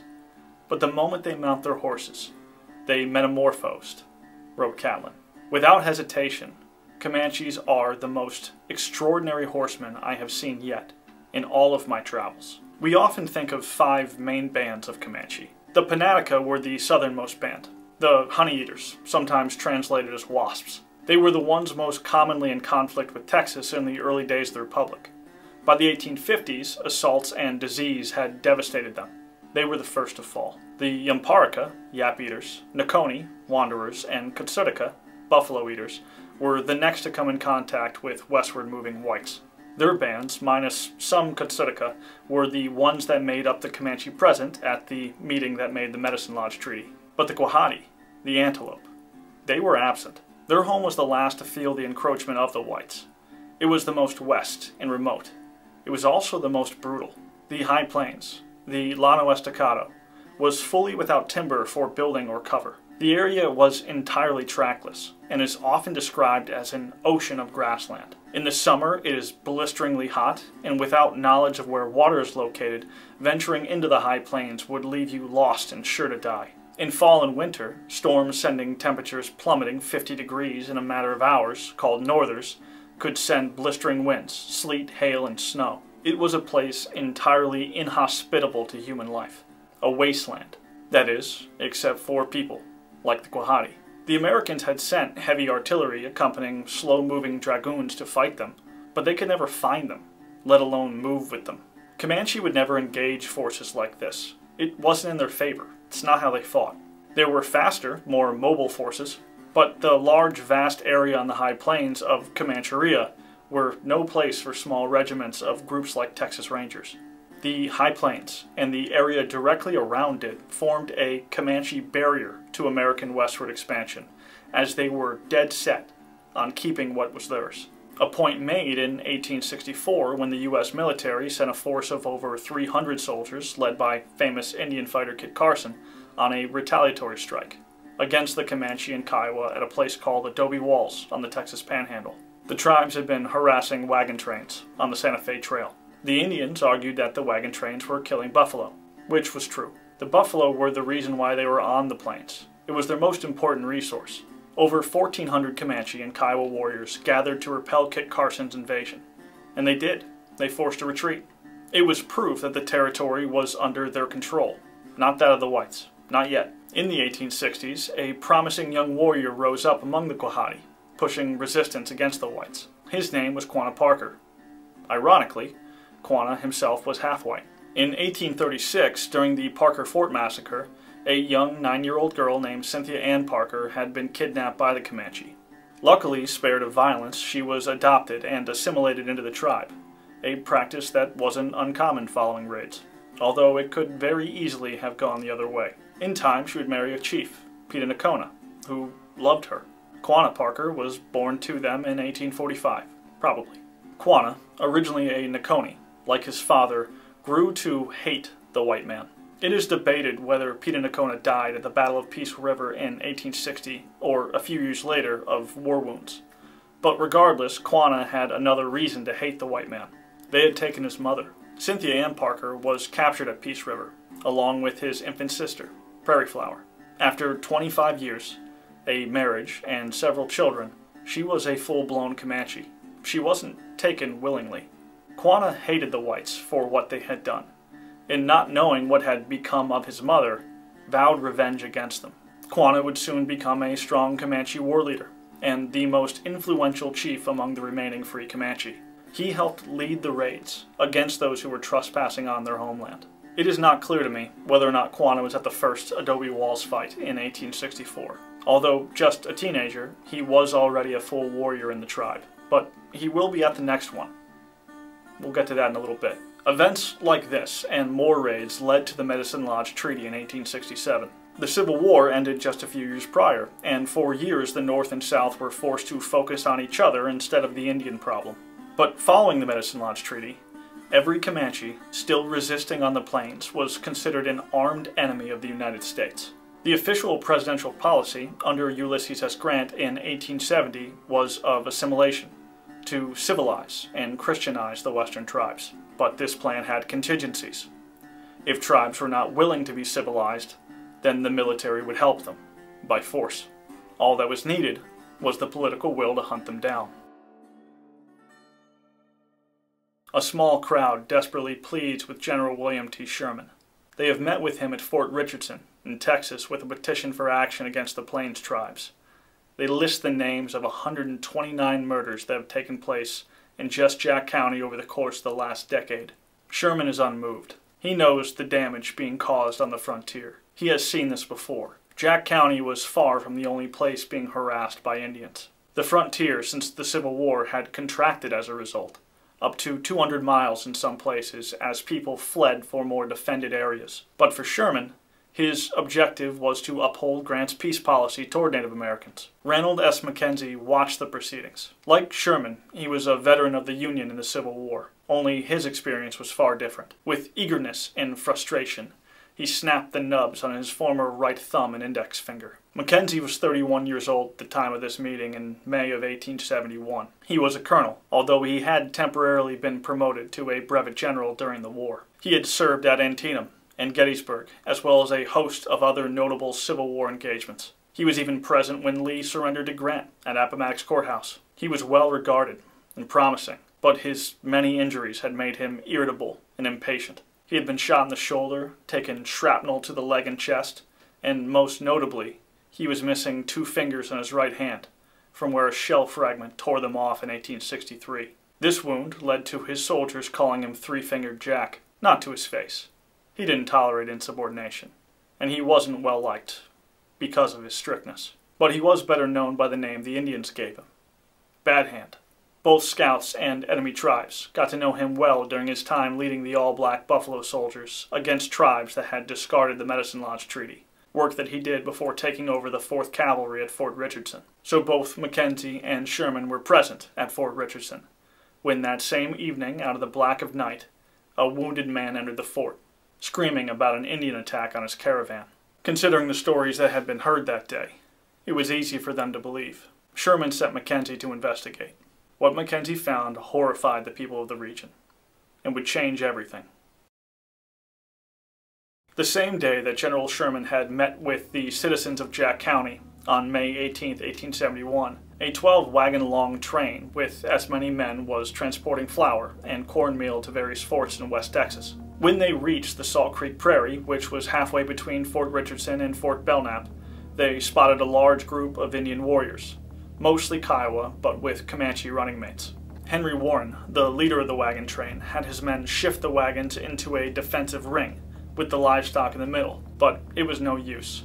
The force of over 100 warriors quickly overwhelmed them. 5 members of the wagon train were able to escape, while the warriors were preoccupied with copious supplies in the wagons. Raids such as this were a growingly common occurrence. Treaties like Medicine Lodge were not working. Even tribes on reservation would often leave to conduct raids, frustrated that the provisions that they had been promised were not provided. When Mackenzie and the 4th Cavalry found the site of the raid, it was clear that this one was especially brutal. Mackenzie wrote to Sherman, who had left Fort Richardson, quote, "Statements concerning the wagon train are not exaggerated. 5 mules lay dead around the wagon. Found 5 men about the wagons with heads split open and badly mutilated." End quote.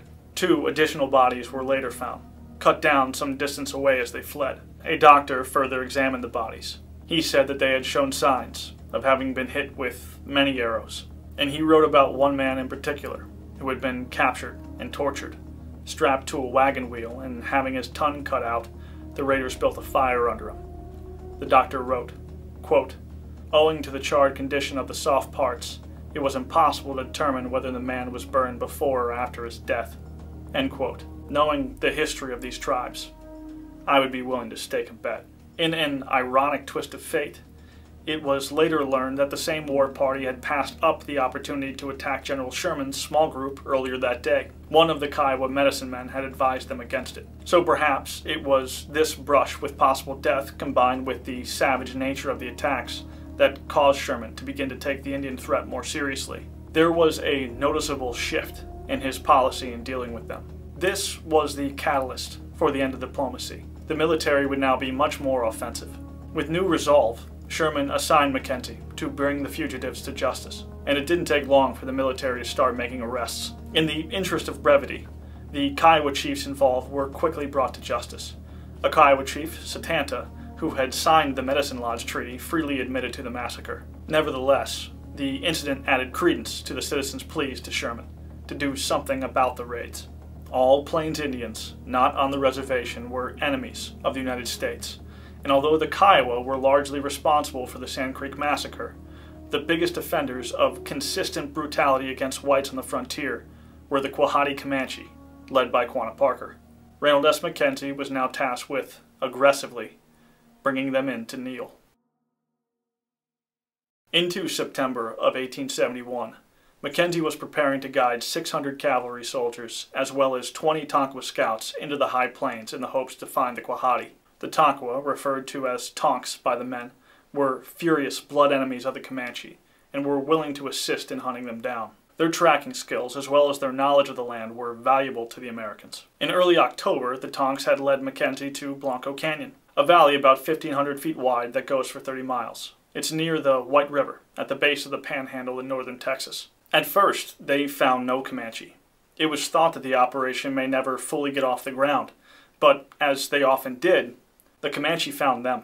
One evening, the Tonks witnessed Comanche scouts watching them from a distance. That night, they were attacked. After midnight, as tired soldiers sat around crackling campfires, a war party led by Quanah Parker ran into camp war-whooping and stampeding the horses. In the chaos, Mackenzie ordered the men to control their beasts, but the powerful animals reared up and ran, ripping the lariats out of their hands. No soldiers were killed, but 70 horses were run off, leaving a huge portion of the cavalry without mounts.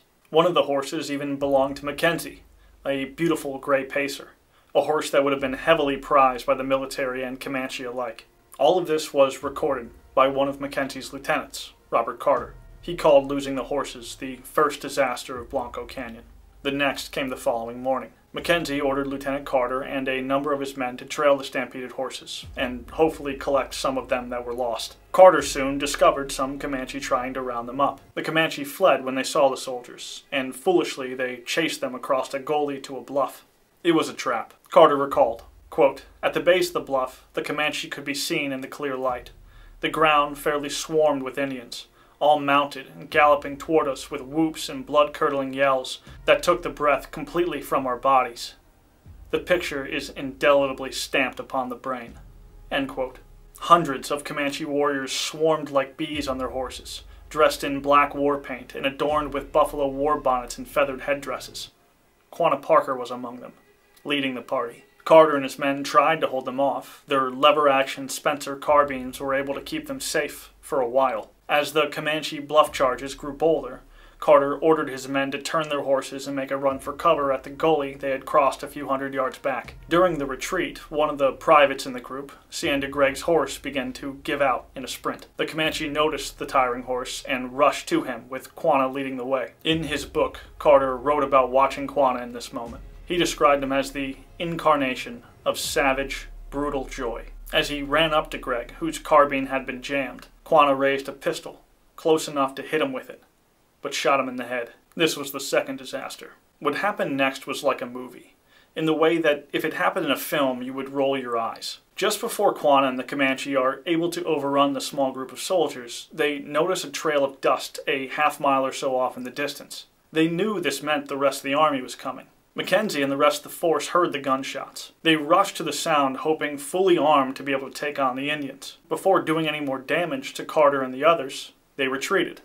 They were able to escape, moving up the bluff from the canyon into the high plains. Over the course of the next few days, Mackenzie and Quanah played a game of cat and mouse. It had become clear that the army had stumbled upon an entire Comanche village. As they retreated from the army, they moved with women, children, thousands of horses and all of their housing and supplies. The army was in wonder at how well they were able to do it. They even doubled back at one point to throw the army off, but the Tonkawa scouts were able to determine where they eventually headed. The following day, Mackenzie finally caught sight of the Comanche again. Far in the distance, but within a mile or so, they could catch traces of them. They began to find buffalo robes and lodge poles, equipment of all kind that the Comanche were dropping. If these pieces of equipment were not important, they wouldn't have been carrying them. The Comanche were desperately trying to lighten the load, but there was nothing Quanah was going to be able to do. The Comanche were tiring, and the army was going to be able to overtake them. But as if it were an act of God, the temperature began to plummet, and a norther blew in. A sudden gale-force wind from the north, accompanied by a solid sheet of black clouds. Within hours, freezing rain stiffened the clothes of the soldiers who were now 50 miles from their supplies. Mackenzie felt compelled to call off the pursuit. As the Comanche escaped into the night, the soldiers made camp and tried not to freeze to death before beginning their march back the next day. One more disaster at Blanco Canyon. This is where we started our story, at the beginning of the video. In the aftermath of Blanco Canyon in 1871, this was Mackenzie's first time attempting to take on the Comanche on their own turf. Nothing went the way it was supposed to. His horses were run off, his men had been ambushed, and a whole Comanche village had escaped. You might recall he even caught an arrow in the leg on his return trip, but Mackenzie was obsessed, and the kind to learn from his mistakes. Outside of aggressive expansion and military pressure, the remaining Plains tribes, like the Quahati, had other worries. The biggest two went hand in hand: technology and the killing of the buffalo. In the decades prior, the Comanche held a distinct military advantage over white-mounted forces. Groups with heavy artillery could cause serious problems for them, but the Comanche just wouldn't engage. They would move on and out of their range faster than they could be pursued. Like cavalry, had rifles that in a vacuum had longer ranges than Comanche bows. But fights don't stop after the first volley. Once those old muzzle-loading rifles were empty, the best anyone could do against the Comanche was take cover and hope to keep some rifles loaded so they were forced to stay at a distance. But things changed. First, the Texas Rangers employed Colt revolvers beginning in the 1840s. They themselves completely changed the way whites were able to fight the Comanche because their firing rates could now match Comanche bows. Future lever-action carbines, like what many of Mackenzie's soldiers used in Blanco Canyon, gave a similar advantage. But then came the buffalo guns, and the buffalo hunters.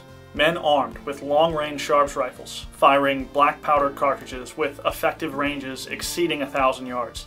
For those of us less inclined to math, that's over half a mile. Buffalo hides also became big business in 1870 with the ability to make them into high-grade leather. The animals roamed the plains by the millions, and this immediately attracted entrepreneurs to take advantage of this new profitable enterprise. Within a year, large-scale slaughter had started. The pictures of the bones are astounding. 5 million buffalo were killed between 1871 and 1872 by these hunters. Megafauna does not reproduce quickly. When these animals were killed en masse, their populations were never going to recover. Another factor is that with a rifle, the animals were easy to kill. They are slow and not quick to flee from danger. By 1874, buffalo herds were becoming difficult to find. A serious problem when it is your primary source of food and shelter.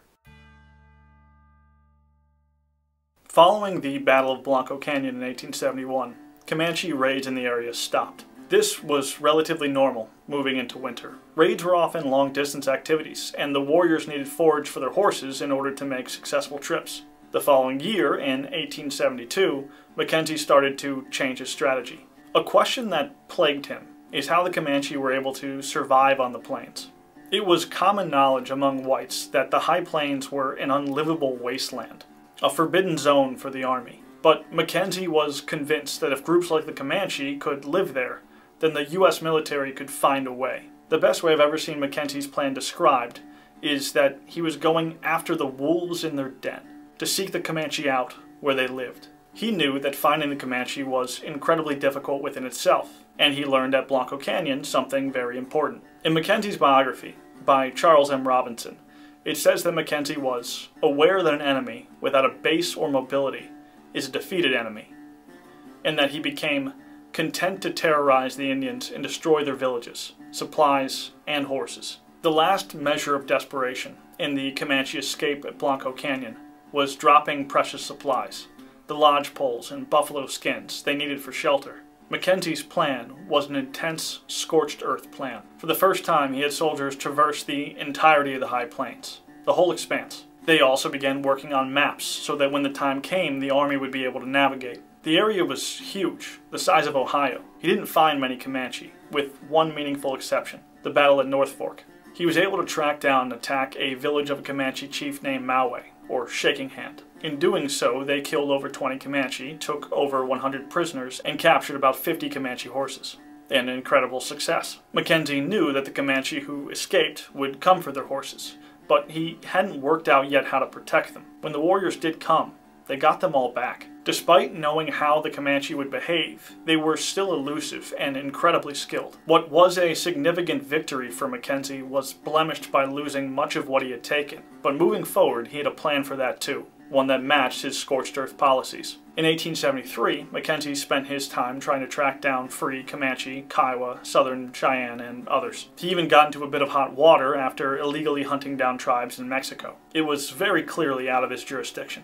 His obsession was taking a toll on him. After years of constant stress and work, his health was struggling. Injuries of the past were leading to rheumatism in different body parts. He was highly irritable, even telling soldiers that if they didn't follow his orders that he would shoot them. But his campaigns were effective. By the end of 1873, the Kiowan Comanche on the plains were pretty quiet. The uptick in military presence had made it difficult for them to raid, and when they did, they were often pursued relentlessly. By 1874, tribes like the Quahati left on the plains were growing increasingly desperate. On small raids, some important Kiowa and Comanche had been killed. A Kiowa chief, Lone Wolf, lost a son. Quanah had lost a nephew. This led them and other Native American leaders to call for one final resistance. And Mackenzie knew it too. He had gotten word that the Comanche were starting to collect weapons. Desperation often clouds judgment. It will lead to people making inadvisable choices, or listening to people that they probably shouldn't. Over 2 years had passed since the Battle of Blanco Canyon. Although most of the Quahati had been able to avoid Mackenzie's forces in that time, they were disorganized. They felt the pressure being put on them by the Americans, and it was becoming obvious that there was less game on the plains. Many felt for them to have a chance. The remaining Indians would have to unite and form a last stand against the Americans. Luckily for the Comanche, a new leader had descended from the clouds after having a chat with the Great Spirit, who bestowed him with great power, or puha, rarely seen among mortal men. The medicine man from the heavens could raise the dead, control the weather, cough up crates of bullets, and more importantly, protect himself and his people from guns. Well, at least that's what the medicine man Isatai claimed. Custom and the belief in medicine, or power, is essential to Comanche behavior. Everything they did is in alignment with their beliefs. Men who claimed to have great abilities were often treated with having great power, and if people believed it, they would often go along with them. To a modern society, the declarations seem nearly comical. But the Comanche were desperate, and this was their way. They even had a target at a familiar location, Adobe Walls, the same place where back in 1864 the Comanche had run off Kit Carson. Buffalo hunters had recently taken up residence there. The era of hide men was in full swing. The settlement was small, just a few buildings and a palisade to serve a few hundred buffalo hunters in the area. The Comanche viewed buffalo hunters the same way that they viewed surveyors in the decades prior. These men were actively intruding on their lands and killing off their way of life. There was nothing they could have hated more. Isatai, with his medicine, wanted the Comanche to attack the location. Quanah Parker agreed. To prepare, Isatai taught the Comanche a sun dance. These didn't exist in their culture, but this was meant to signal change. It was taken from other tribes who had a deeper religious tradition than the Comanche. In many tribes, sun dances were multi-day affairs, often including elements of fasting and withstanding of pain among participants. Doing the sun dance demonstrated how things would be different.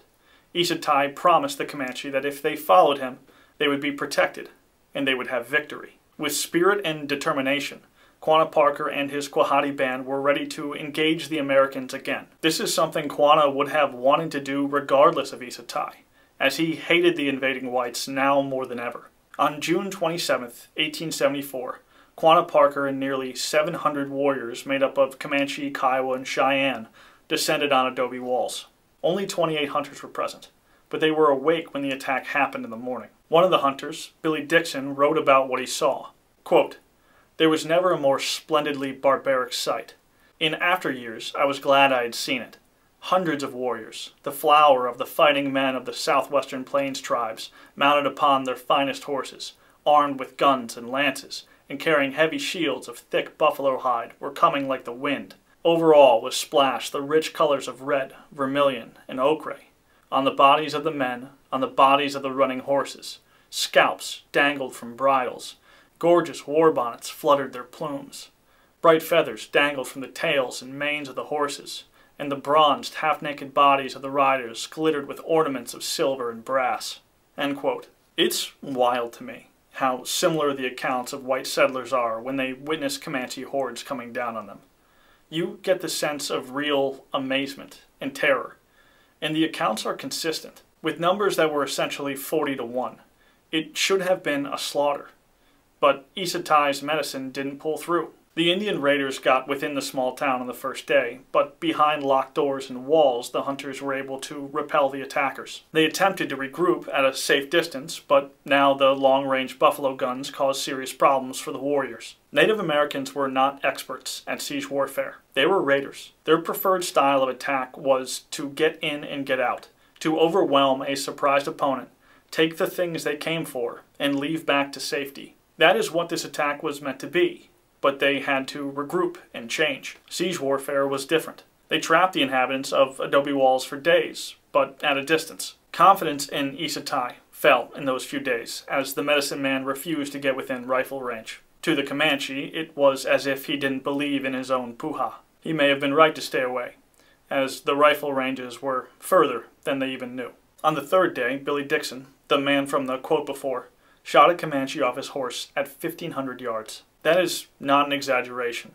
That is a matter of record. There are witnesses on both sides. It's an incredible testament to how far gun technology had come. Even Quanah was wounded in the fighting. He was hit by a ricochet. With the medicine clearly broken, the Comanche and their allies were forced to retreat. It was just as well, because forces were coming to assist the hunters, and staying longer wouldn't have helped them. Isa Tai's promises of protection gave the Comanche hope, but they failed. In the end, he blamed the Cheyenne for having tainted his medicine. They killed a skunk before the battle. At the Second Battle of Adobe Walls, it's estimated that 30 warriors were killed. It is hard to know for sure, as it was common practice among Plains tribes to recover their injured and dead.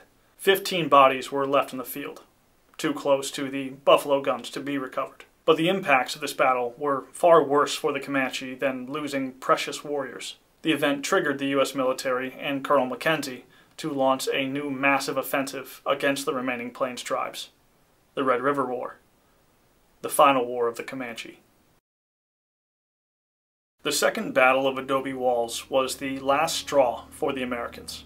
Already, Colonel Mackenzie had been actively hunting them, but now they were bringing more to help. At the onset of the Red River War in 1874, there were only 3,000 Comanche left, with most residing in the Texas Panhandle due to their proximity to reservations. It was very common for the free tribes to rely on reservations, to hide and to try to get rations. The plan was simple: box the Quahati in and either force them to surrender or destroy them. From the north, Colonel Nelson Miles, a man who will make a name for himself, especially against the Apache, would head south with a company from Fort Dodge. Two others would head west from Fort Sill and east from Fort Bascom, respectively. Mackenzie would start from the south, moving north from Fort Concho. They were trying to compress the Comanche on the high plains and force them into conflict. The American campaign, slightly more thought out than before, would be unique, as it would largely be an anti-guerrilla campaign that would stay on patrol until the job was finished. Nearby, permanent supply bases were established to allow the Americans to maintain their firepower advantages, whereas the Comanche would be forced to protect their elderly women and children and struggle to stay supplied. The Americans were tired of pursuing the Comanche.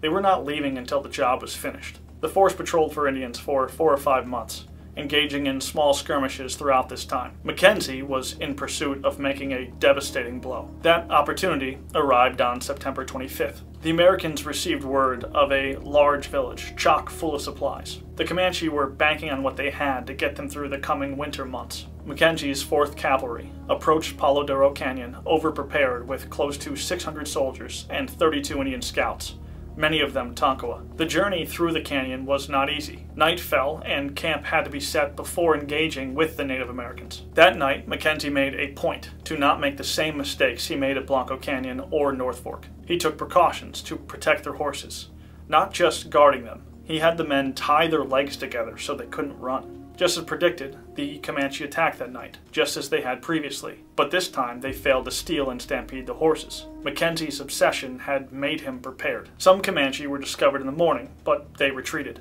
Mackenzie had his men prepare the mules for 12 days of travel in pursuit of the rumored village. He could feel he was close, and took extreme measures to be sure. Mackenzie learned of the exact location by stretching a Comanchero, a trader that would deal with the Comanche on a wheel. The Tonkawa scouts then verified the location. Mackenzie marched his men there at a grueling pace and arrived there on the 28th of September. The Americans entered the canyon and descended to the floor using a narrow pass. They remained undetected as a Kiowa chief had apparently told the Comanche that they were in no danger of being attacked at their given location. The Comanche slept in, and as they often did while they felt safe in Comancheria, didn't post any watchmen. Mackenzie's forces moved in. When the soldiers were nearly upon them, the Comanche mounted a desperate resistance to cover the escape of their families. Sergeant John Charlton wrote how, quote, "They attacked us from every quarter, first by dozens, later by hundreds. Many were concealed behind rocks, while others were ambushed in the foliage of cedars. The warriors held their ground for a time, fighting desperately to cover the exit of their squaws and pack animals. But under the persistent fire of the troops, they soon began falling back."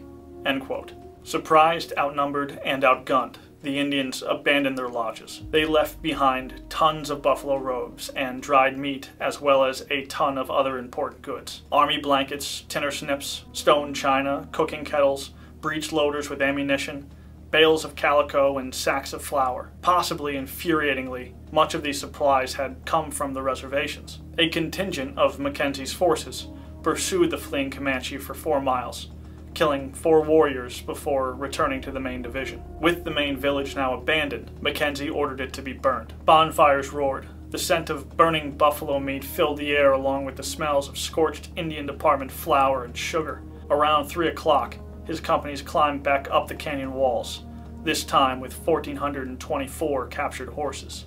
The last time the Comanche who had fled returned to recover their horses. Mackenzie refused to let that happen again. He ordered the horses shot, all of them, minus a small percentage, given to the scouts and some others. It's been reported that the Battle of Palo Duro Canyon was marked by the piles of bones from the dead horses. The Comanche had now lost nearly all of their supplies, and a huge number of their mounts. Mackenzie had done it. The destruction of the last Comanche homestead had ensured that the age of their power was over. All that was left was for Quanah and the other chiefs to bring them in. With all of their provisions captured and destroyed before winter, Mackenzie received word that the Plains Indians were much frightened, and that even the staked Plains bands of Quahatis were going to the reserve in a few days. Not shockingly, Mackenzie was put in command of Fort Sill. Over the course of the next few months, previously hostile bands surrendered on a regular basis. By February 1875, Lone Wolf's Kiowa came in.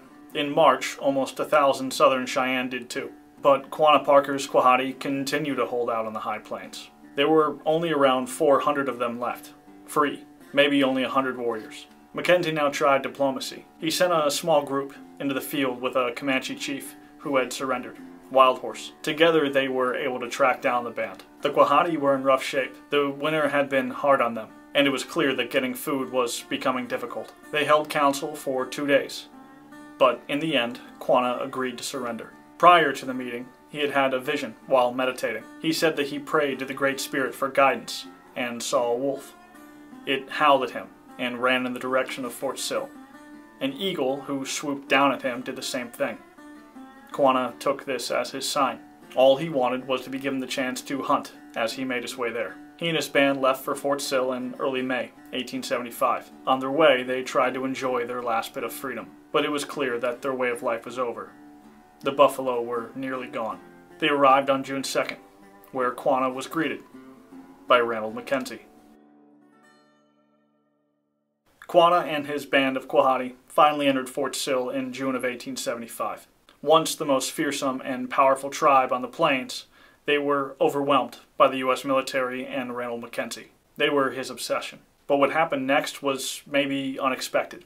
Mackenzie had been so brutal in his pursuit that you would assume that he would have commanded Fort Sill with an iron fist. But he didn't. One of his first actions when Quanah arrived in Fort Sill was to reach out and try to find his mother, Cynthia Ann Parker, who had been recaptured at Peace River 15 years earlier. This was an incredible act of kindness, but not one with a happy ending. Cynthia Ann had always wanted to return to the Comanche. Even though she was born white, she was Comanche. She wanted to return to her son, husband, and tribe. Her daughter, Prairie Flower, had died of pneumonia in 1864. After that, Cynthia Ann became very depressed, began refusing to eat and drink, and died in 1871. Quanah was devastated to learn his mother had died, but was grateful to Mackenzie for trying to reunite him with her. Quanah even offered to return to Mackenzie the prized gray pacer he had stolen from him years earlier in Blanco Canyon. Mackenzie refused the offer. The two would go on, in a way, to become friends. Mackenzie respected the Quahati more than many other tribes. They fought together to improve conditions on the reserve. Mackenzie even spent time to teach Quanah white customs and manners, but from there their paths diverge. Quanah Parker quickly acclimated to the new way of life. He became chief of all Comanche, not just Quahati. He found great success as a rancher, and even became friends with Theodore Roosevelt. He was at his inauguration, and together they went on a wolf hunt. Quanah died on February 23, 1911, at 66 years old. Mackenzie continued to serve, even being promoted to Brigadier General in 1882. But he fell from a wagon and had a severe head injury. This was different than the injury that gave him his nickname. He wasn't able to fully recover, and he was changed. He became unstable and retired in 1884 after being declared insane. He died a few years later in 1889, but he will always be remembered for conquering the Comanche. Welcome to Dates and Dead Guys. Hundreds of years ago, a people who were kicked down and brutalized turned around their entire civilization. Their use of the bow, paired with the mobility of the horse as well as a savage disposition, made them among the most feared and powerful people in the pre-modern world. But am I talking about the Mongols or the Comanche? Every time I've talked about the Comanche on this channel, people always like to leave comments about how they remind them of the Mongols. So it could be both. Some of the similarities between these two get a little freaky. The geography, cultures, the weaponry, the cruelty. Let's find out what it's like to be the greatest horse archers in history. When we look at the Mongols and the Comanche and their reigns of power, it's strange how similar they are despite being separated by continents and hundreds of years. Genghis Khan rose to power by unifying the nomadic tribes of the Mongolian steppe in the early 1200s AD. It wasn't done peacefully. Civil wars were involved, and in doing so, he was able to raise armies and conquer the single largest contiguous empire in world history. The Comanche were not even a notable tribe, let alone powerful in North America until 500 years later. But like the Mongols, their rise from obscurity to dominant power happened fast. And for both, it would have been impossible without the horse and probably where they lived. Geographies shape culture. If you were going to imagine a perfect place to have a mounted army on horseback, what would that environment look like? Would you pick mountains or forests, deserts or grasslands? If you picked grasslands, you're probably right. So, a follow-up question. What are you looking at right now? Is this the Mongolian steppe or the American Great Plains? They're difficult to tell apart, at least for me. The environments are largely interchangeable, but also harsh. The reason that the Eurasian steppe and the American Great Plains are grasslands and not forests is due to the levels of rainfall too low to support trees. There are natural consequences to not having a lot of water, but there are other serious limitations. There are little building materials and little cover for hot summers and bitter winters. So why live in these environments at all? Well, plains offer grazing lands for horses. Some horses are better suited for harsh conditions than others. American Mustangs and Mongolian horses are small and rugged, by horse standards, but they thrive in these kind of environments. The cultures of the Mongols and the Comanche were developed around them. They were even built into their economy. How many horses you had was a sign of your wealth. Being nomadic, accumulating wealth is difficult because you live by moving around from place to place, but horses move with you. On top of their obvious usefulness, they make sense as currency. But the steppe and Great Plains are not just grazing lands. They're basically highways. They allowed their riders to cover unreal amounts of land in a single day. When I say unreal, I mean it. Historians have a hard time piecing together just how many war parties were active at certain times. Traditional accounts, separated by more than 100 miles, report attacks in the same day or within a couple days. Population numbers were likely inflated, because it was thought that it must have been different groups of Comanche or Mongols conducting the attacks, when it was just the same guys moving around. They would often bring several mounts with them on war parties. When the horse they were riding got tired, they would switch out for a fresher one, and their mobility made it hard for their enemies to locate them. That was a big issue with the US military and the Mexicans in their fighting with the Comanche. When they wanted to find them, they never could. As nomads, both groups would move from place to place, living seasonally in advantageous locations. Their housing was designed to take advantage of their lifestyle. Both the Comanche teepee and the Mongolian yurt were transportable, a silver lining when your geography doesn't provide abundant building materials. Women were also in charge of moving them. The men had warring to do, which of course they did fully mounted. George Catlin, an American artist who spent time with the Comanche, is famous for illustrating their prowess on horseback. He wrote about their skill, demonstrating how they might even shield their bodies by hanging off the side of the horse, suspended by their heel and shooting under the neck. The chief weapon of both the Mongols and the Comanche was the bow. They didn't just ride horses for mobility, they were deadly archers while they moved. Warriors would fire arrows, perfectly timed for when a running horse had all of its legs off the ground. This would ensure a perfectly aimed shot without any bounce. Accounts of both the steppe peoples and the Comanche claim that they were clumsy on foot, but that on horseback they were essentially reborn in the masters of war. Catlin wrote of the Comanche, quote, "On their feet, they are one of the most unattractive and slovenly-looking races of Indians I've ever seen. But the moment they mount their horses, they seem at once metamorphosized. I am ready, without hesitation, to pronounce the Comanches the most extraordinary horsemen I have seen yet in my travels." End quote. They were both put into a saddle at a very early age and given a bow in childhood. But the bows were a little different. The Comanche used a long bow made out of orange osage, while the Mongols made a composite bow with a core of hardwood or bamboo. It was backed with sinew and the horn was glued to the belly. I love the Comanche bow. I am actually making one myself. I want to try to shoot like they did. If you are interested in a video on it, let me know in the comments, and maybe that's a project I'll push forward. The Mongol bow, however, is a different animal. The Osage bows used by the Comanche were enough to bring down big game, like bison and deer, but they often only had a draw weight of around 50 pounds. Mongol bows were commonly twice that, and I have seen claims as high as a 160-pound draw. I can't shoot that. They obviously were well practiced and conditioned for it. As horse archers, the Comanche and Mongol tactics were often similar too. Both groups were famous for a battle maneuver called a feigned retreat, in which they would give their enemy the impression they were winning and then fall back as if they were being defeated. The enemy would pursue, hopeful to keep the rout going. There, the archers would turn around in their saddles and shoot backwards in what's called a Parthian shot. A frustrated enemy continues to pursue. Over time, as planned, they are spread out, drawn into an ambush, and then massacred. Their empires were won on horseback. One Mongol commander is even quoted as saying, "If the horse dies, I die. If it lives, I survive." But the similarities don't end there. It wasn't just that they both used horses and bows on plains. Their societies were built on war, and both were incredibly cruel. Nomadic cultures are materially poor, at least when they are not in power. Constant conflict and warfare are inevitable because resources are scarce. These are raiding societies. They take from those around them, often creating blood feuds in the process that lead to greater combat. To not be taken advantage of, you have to be competent as warriors. Genghis Khan himself had to steal back his own wife after she was stolen. That actually plays a big role in Mongol history as their line of succession got muddied a bit. It was pretty clear to everyone that their oldest son, Joki, was probably not actually his son, according to math. We see a similar thing with the Comanche and their most famous chief, Quanah Parker.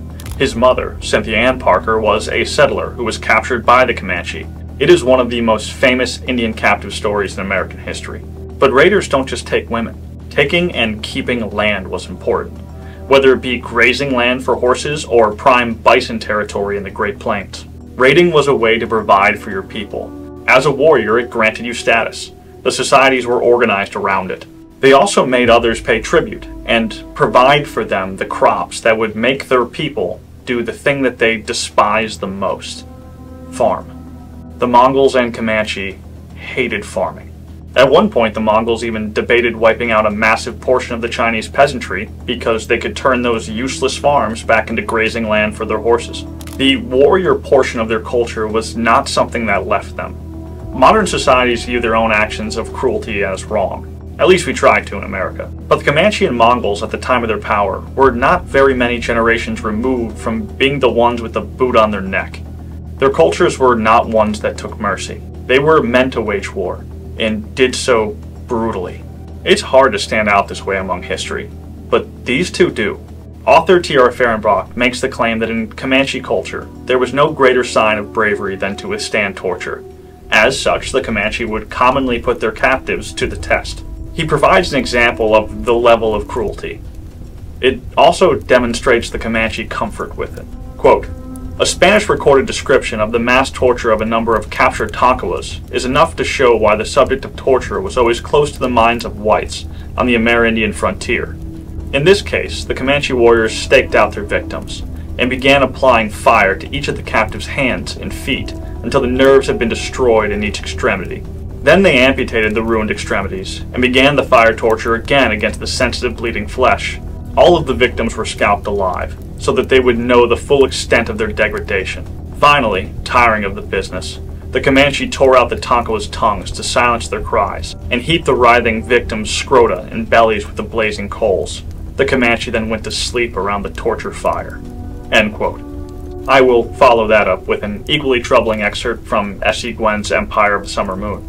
He writes to the Comanche, quote, "Not only did they inflict horrific suffering, but by all evidence, they enjoyed it. Making people scream in pain was fun for them. It was an important part of their adult culture, and one they accepted without challenge." End quote. As for the Mongols, the best examples, I think, are the ones based on scale and nobility. The Mongols were famous for giving cities an opportunity to surrender before they would lay siege, something that they were much better at than the Comanche. If the city surrendered, they would have to pay tribute to the Khans, but they would usually be allowed to live. But if they didn't surrender, and the Mongols had to lay siege, they would kill everyone in the city when they did it. It became mathematic. The survivors would be divided between soldiers to be executed. To keep count, the executioner would cut off an ear so that they could tally the dead, which is efficient because the scale of murders was often in the tens of thousands, sometimes higher. It feels more intentional than the practice of taking scalps, but it serves an adjacent purpose. It's a signal for how many they've killed. The Mongols also had a weird taboo about shedding noble blood. If a person who was to be executed was of perceived nobility, from a rival clan or foreign kings, they wouldn't kill them with swords or arrows. They would wrap them in a blanket and trample them with horses to avoid angering the gods by spilling noble blood on the ground. I don't want to get too far into the weeds here, but if you want a specific example, you can look up the aftermath of the Battle of Kalina River. The Mongols didn't want to shed the blood of Russian princes, so they built a platform, rested it on the princes, and had dinner on top of them to suffocate them slowly as they celebrated their victory. There are several versions of this quote, but Genghis Khan is reported to have said something to the effect of, "A man's greatest work is to break his enemies, to drive them before him, to take from them all the things that have been theirs, to hear the weeping of those who cherish them, to take their horses between his knees, and press in his arms the most desirable of their women."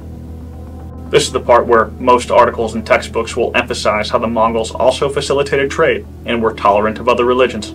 If you are like me, at this point it must have run across your mind at least once. The Mongols and Comanche are similar. But what would happen if they fought? No Mongol had ever heard of any Comanche. They would have been aliens to each other, but also like a long-lost relative. In the end, if these two cultures were to have made contact, there for sure would have been a fight. I wish I could tell you this would have been epic, but in reality it probably wouldn't have been very competitive. The Mongols take it pretty easily. Despite the similarities, they have some significant advantages. I'll take a look at the idea in two ways. The civilizations as they were, or if equal forces were facing off. The first one is our best army against your best army. Numbers alone disqualify the Comanche. At the time of Genghis Khan's death, he commanded in the neighborhood of 130,000 soldiers. That is more than 10 times the entire Comanche population of the 1800s. Not warriors, total people. The Spanish in the late 1700s thought there might have been as many as 30,000, but they moved fast in a time where most people didn't, and the numbers were exaggerated, but it was probably under 10,000 total.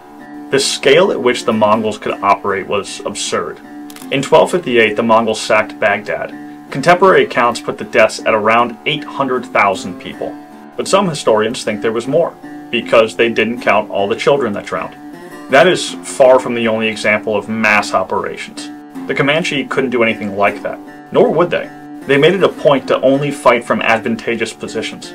But then what about a force of equal size, or fighting one-on-one? The idea of a fight between the two was actually done years ago on a show called The Deadliest Warrior. I watched it as part of research for this episode. They said the Comanche would win, but they were wrong. They ran tests with subjective results, like an archery contest, and they largely ignored the role of armor and organization of the Mongols. Throughout the reign of the Khans, their military organization was far more advanced than what we typically see in Native American groups. They were highly organized and structured. They had units based around the number 10, with leadership in every progressing role. Their soldiers were promoted on merit and their loyalty to the Khan, and there were punishments in place for not performing. They learned to conduct complex sieges with weaponry beyond the scope of typical horse archers. They carried out long operations. Indian raids didn't operate that way. They were choosy on when and where they would fight, and for good reason. With small populations, they couldn't afford to lose people. It takes nearly 2 decades to replace them. Only one, if you are good at kidnapping and brainwashing. Even as individual warriors, I like the edge the Mongol armor gives, and the bows with greater draw strength. As riders, I don't think I could give an edge to one or the other. Both lived on horseback. The Mongol armor wouldn't have been perfect, but it would have offered better protection than the Comanche buffalo hide shields. And their bows also gave them better range. So what about stealthier operations? These are both horse tribes. Any meaningful conflict would have been fought that way, and the Comanche were well known for their lack of stealth and battle. They were loud and brash, giving off war whoops and painting themselves for intimidation. Groups like the Apache were great with stealth, but that wasn't the way for the Comanche, at least not in war. But maybe I'm wrong, so feel encouraged to tell me what you think in the comments. I'm also curious who in the ancient world could have taken on a well-organized group of horse archers. Could the Macedonian armies of Alexander have taken on Genghis Khan? How would a force of 100 legionaries fare against the Comanche on the Great Plains? I don't know, but you might have thoughts. This is a fun comparative episode, and there is a lot unturned here, but let's wrap this up. For all their similarities, the Mongols and Comanche even had some of the same problems. Both cultures struggle with alcohol, and modern firearms undo a lot of the advantages of horse archers. But for generations, for anyone on the periphery of the steppe or the plains, the name of the Mongol or the Comanche were the thing of nightmares.